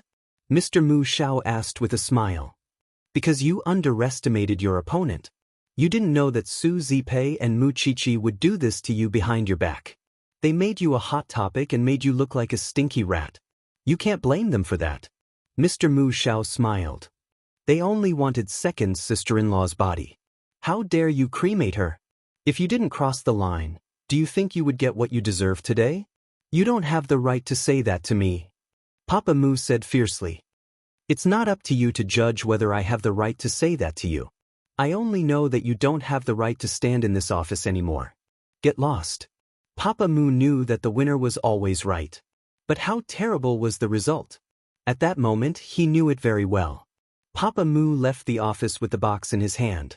Even though the people around him were pointing at him, he couldn't care less. Hatred and anger, these two emotions had always been intertwined in his heart. He really wanted to go home and ask that old fart what he had done wrong. So, Papa Mu returned to Grandpa Mu's villa as fast as he could. Mu Tongshue's face turned pale when she saw his gloomy face. Grandpa Mu said to Mu Tongshue, "Go back to your room." Mu Tongshue obeyed and went back to her room. She did not dare to watch such a scene. Papa Mu stepped forward. He almost wanted to grab Grandpa Mu's collar. "If you touch me, don't even think about getting the Mu family's inheritance." Grandpa Mu's threat worked. No matter how much Papa Mu hated him, he would not give up the inheritance. "I've been working for Mu Group for so many years. I've done a lot of hard work and this is how you dismiss me? If you hadn't done so many dirty things, you wouldn't have needed me to clean up your mess again and again. I'm old and can't do it anymore. You're on your own." Papa Mu was not convinced. He panted heavily. "Old man, you really know how to burn bridges after crossing the river. You only have yourself to blame for what has happened today." Grandpa Sheng's attitude towards his unfilial son was very firm. He knew that if he showed even a hint of softness, Papa Mu would have the misconception that he could rise again.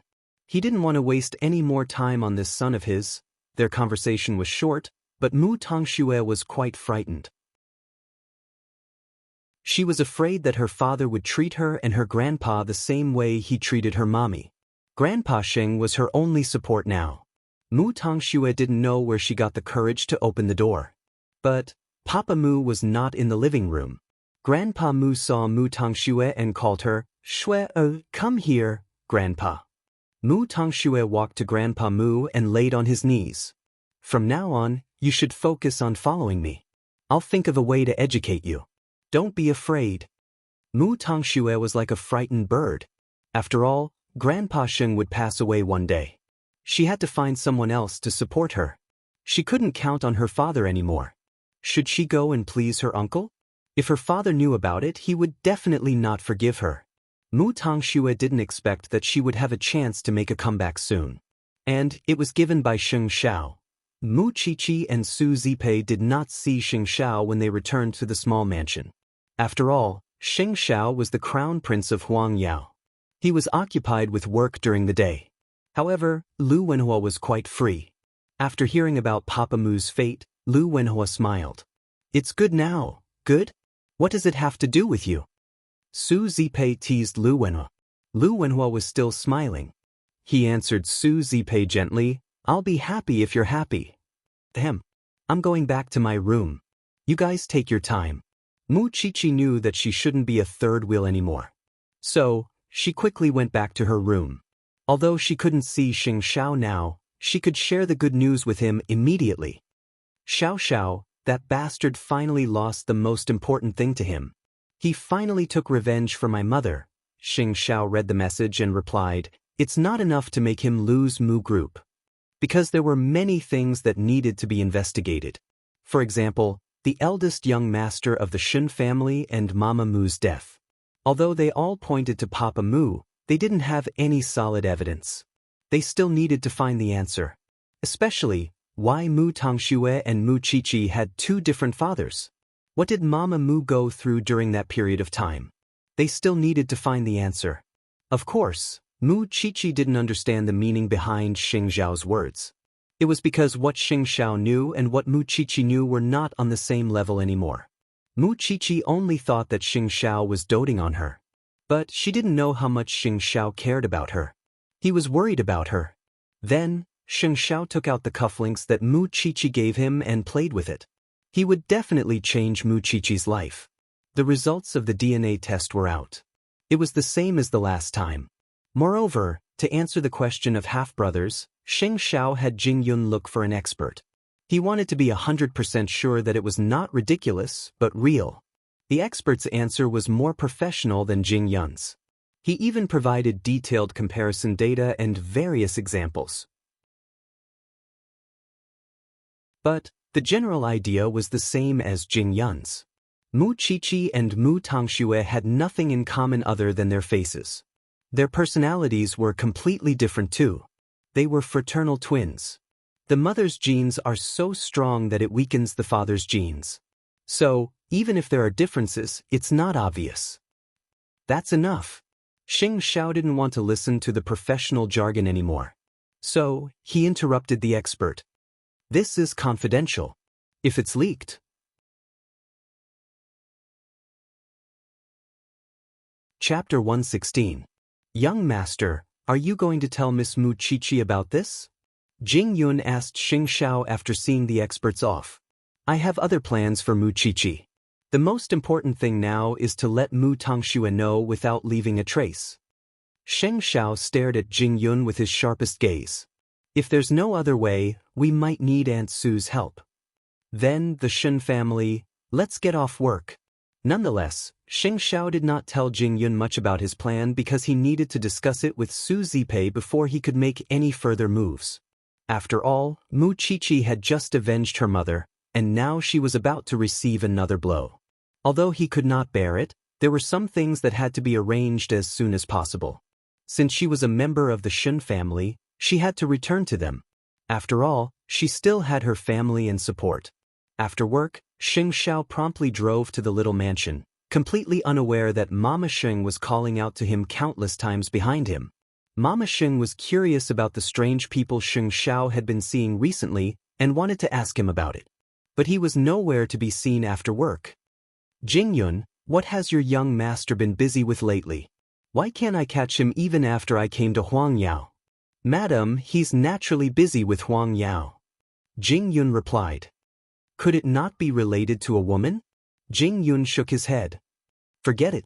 There's no use asking a blockhead like you. You must tell me if you see him interacting with any woman. Yes, madam. Jing Yun brushed it off for Sheng Xiao, because he knew that if the Sheng family learned that Sheng Xiao was living together with a 19-year-old girl, their hearts would stop in shock. Although he did not know how Sheng Xiao would solve the problem when the time comes, and it would be difficult to even think about it, what could he do since the young master would not turn back? Perhaps it was as Sheng Xiao said, people really should not succumb to fate in this life. Sheng Xiao arrived at the little mansion at night, and Mu Qiqi came to him when she saw him, holding his warm hand. I've prepared a sumptuous dinner for you today, and it's all your favorites. You figured out what I like? Sheng Xiao couldn't help but raise a brow. Even I've figured it out, not to mention my aunt. Mu Qiqi smiled at him. Xiao Xiao, you don't know how dangerous it was today. That scumbag almost fooled us. Sheng Xiao sat down at the dining table and looked at Su Zipei. I have something to talk to Aunt Su after dinner, something I can't know again? Mu Qiqi looked at him with a relieved expression. I know. I'll watch TV in the living room. Sheng Xiao reached out and pinched her cheek. In fact, he knew very well that whatever he wanted to discuss with Zipei was about herself. Who else could it be about other than herself? However, I hope that you will not treat me as a child in the future. I am already 19 years old. In my heart, you will always be a child. Su Zipei couldn't help but laugh. After dinner, the two of them went to the study, leaving Mu Qiqi alone in the living room. However, Su Zipei was curious as to why Mu Qiqi could not know about this. Young Master Sheng, is Mu Qiqi not allowed to know the truth? It's not as simple as you think. Sheng Zhao's eyes were deep and extremely sharp, striking fear in anyone who saw them. Even Su Zipei, who had lived most of her life and seen countless people, had to admit that she could not see through Sheng Zhao's eyes. Please tell me, young Master Sheng. The DNA test shows that Mu Qiqi is indeed a child of the Shen family. After hearing this, Su Zipei seemed to be mentally prepared. Since my sister suspects it, she must have a basis for it. But, after saying that, Sheng Xiao added another twist to his words. But although she and Mu Tongxue are twins, Mu Tongxue is not a member of the Shen family, but a member of the Mu family. Sheng Xiao told Su Zipei with a hint of playfulness. Although it is surprising Jing Yun had done 2 DNA tests. Mu Qiqi is a member of the Shen family, but Mu Tongxue is not. Well, I don't understand. For that, I asked a medical expert to answer the question. He told me that Mu Tongxue and Mu Qiqi are not identical twins, but fraternal twins. But they look. In short, it means that their mother's genes are strong and similar to their mother's, which is why they are no different from identical twins. Their father's genes are weakened, which is why their traits are not obvious. But there is nothing similar between them apart from their faces, especially their personalities. Sheng Xiao explained simply. Su Zipei took a moment to accept it. So there is such a thing in this world. I also suspected that the expert was making it up, which is why I forced him to show me the evidence. As it turns out, there really are such examples in this world, and they are not the first pair. Since young Master Xing has investigated and confirmed it, shouldn't we get to the bottom of what actually happened 20 years ago? Su Zipei asked for Xing Zhao's opinion. Xing Xiao shook his head. I have another plan for this. Mu Tongxue is a Shun, but Mu Tongxue is not. Since they look so similar, she would think that she is a Shun too if you tell her that Mu Tongxue is from the Shun family. Then, she would think of a way to get rid of the Mu family and go to the Shun family to reunite with them. Moreover, she would definitely provoke the Mu family when she gets involved with the Mu family, especially Papa Mu. He would think that the daughter he raised is actually someone else's child. That would make it easier for him to expose himself. That would be more useful than any investigation. On the other hand, Mu Tongxue thinks that she is a Shun too, and is sure that Mu Tongxue would return to the Shun family in the end. Do you think she would want to strike first, and act pitiful in front of the Shun family? Or spread rumors? Wouldn't that be bad for Mu Tongxue? Sheng Xiao shook his head. As for the Shen family, I will tell Grandpa Shen about the results. Then, it would be useless no matter how Mu Tongxue acts in front of him. In the end, the Shen family would only acknowledge Mu Tongxue's identity. Su Zipei understood what Sheng Xiao meant and was surprised. If it were anyone else, they would not be able to play such a big game of chess. Not only did they get rid of the Mu family, but they also humiliated Mu Tongxue.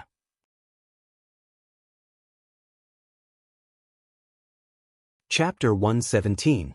Then when can we tell Mu Qiqi? That was the last thing Xing Xiao wanted to face, because the little one had endured and suffered enough recently. I'll find a chance. Xing Xiao told Su Zipei. I don't want to hide everything from her. According to her, she is already an adult and has the right to know. Moreover, I don't believe that my woman can't even handle this. Su Zipei nodded at Xing Xiao's words. After going through so much, Mu Qiqi doesn't need our comfort or worry. She knows how to deal with it. It's easy with Mu Tongxue. I just have to go to Mr. Mu Xiao with the excuse of investigating the past and inadvertently reveal it to him. Do you think he would hold back from telling the Mu family? I'll go to him immediately when the time is right. It's not convenient for me to interfere with the Mu family. That's why I can only rely on you. Xing Xiao told Su Zipei. At least now is not the time to let the Mu family know that I'm behind Mu Qiqi. We have to wait until the Mu family can't fight back, and when that time comes, I can go to them. I understand.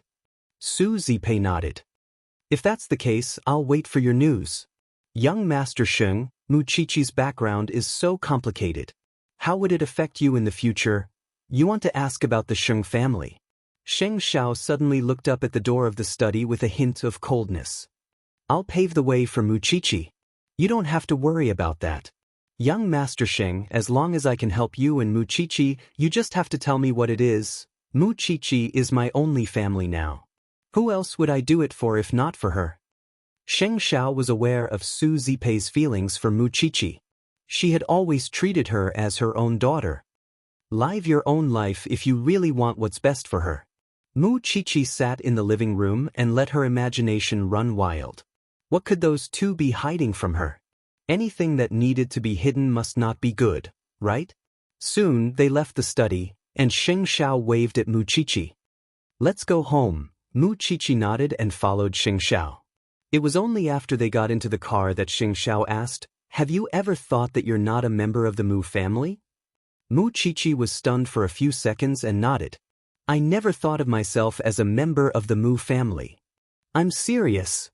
Mu Qiqi realized that what he was going to say next would not be so simple, and so answered seriously, "Of course. I've always felt that I didn't fit in with the Mu family since I was young, because every one of them is so good at acting, especially Mu Tongxue. But how could I not be family when I look so much like Mu Tongxue?" Sheng Xiao did not say anything else, but his cold, hard face was tense, and she could feel that he was holding back something. Mu Qiqi kept waiting, but Sheng Xiao did not say anything else. Until they entered their new home, Sheng Xiao promptly dragged Mu Qiqi into the study and put the DNA report in front of her. "Look at it yourself. Whose DNA is this?" Mu Qiqi asked as she tore open the paper bag. Sheng Xiao took off his shirt, revealing his bronze torso, and sat beside Mu Qiqi, hugging her as they opened the envelope. Mu Qiqi could not focus at once as she took a whiff of Sheng Xiao's pleasant scent. That was why she pushed him away. "Don't get so close to me. I can't look at the results seriously. Don't talk nonsense. Look at my chest. You'll need it later." Helpless, Mu Qiqi could only let the tyrant do as he pleased. Sheng Xiao was very restrained in front of Mu Qiqi. He never spoke ill of her, nor did he really tease her. Even so, his little actions would expose his demonic nature from time to time. Mu Qiqi took out the DNA report and leaned against Xing Xiao's chest, reading it seriously. But she was not as sad as Xing Xiao and Su Zipei imagined, and simply sighed. "So, I'm a Shen, and Mu Tongxue is a Mu?" Xing Xiao turned her to look at her face. "You're not sad? Why should I be?" Mu Qiqi asked in return. "Shouldn't I be happy? That scum isn't my father, isn't? Do you know how lucky I am at this moment?" Xing Xiao hugged Mu Qiqi, burying her head in his chest. "You should be happy. The Mu family can't compare to the Shen family's influence in Jianchuan, and now you've suddenly turned from an abandoned child to the eldest daughter of the Shen family. That status isn't the same anymore. You know I don't care about that." Mu Qiqi smiled. "I'm happy that I have nothing to do with that heartless animal.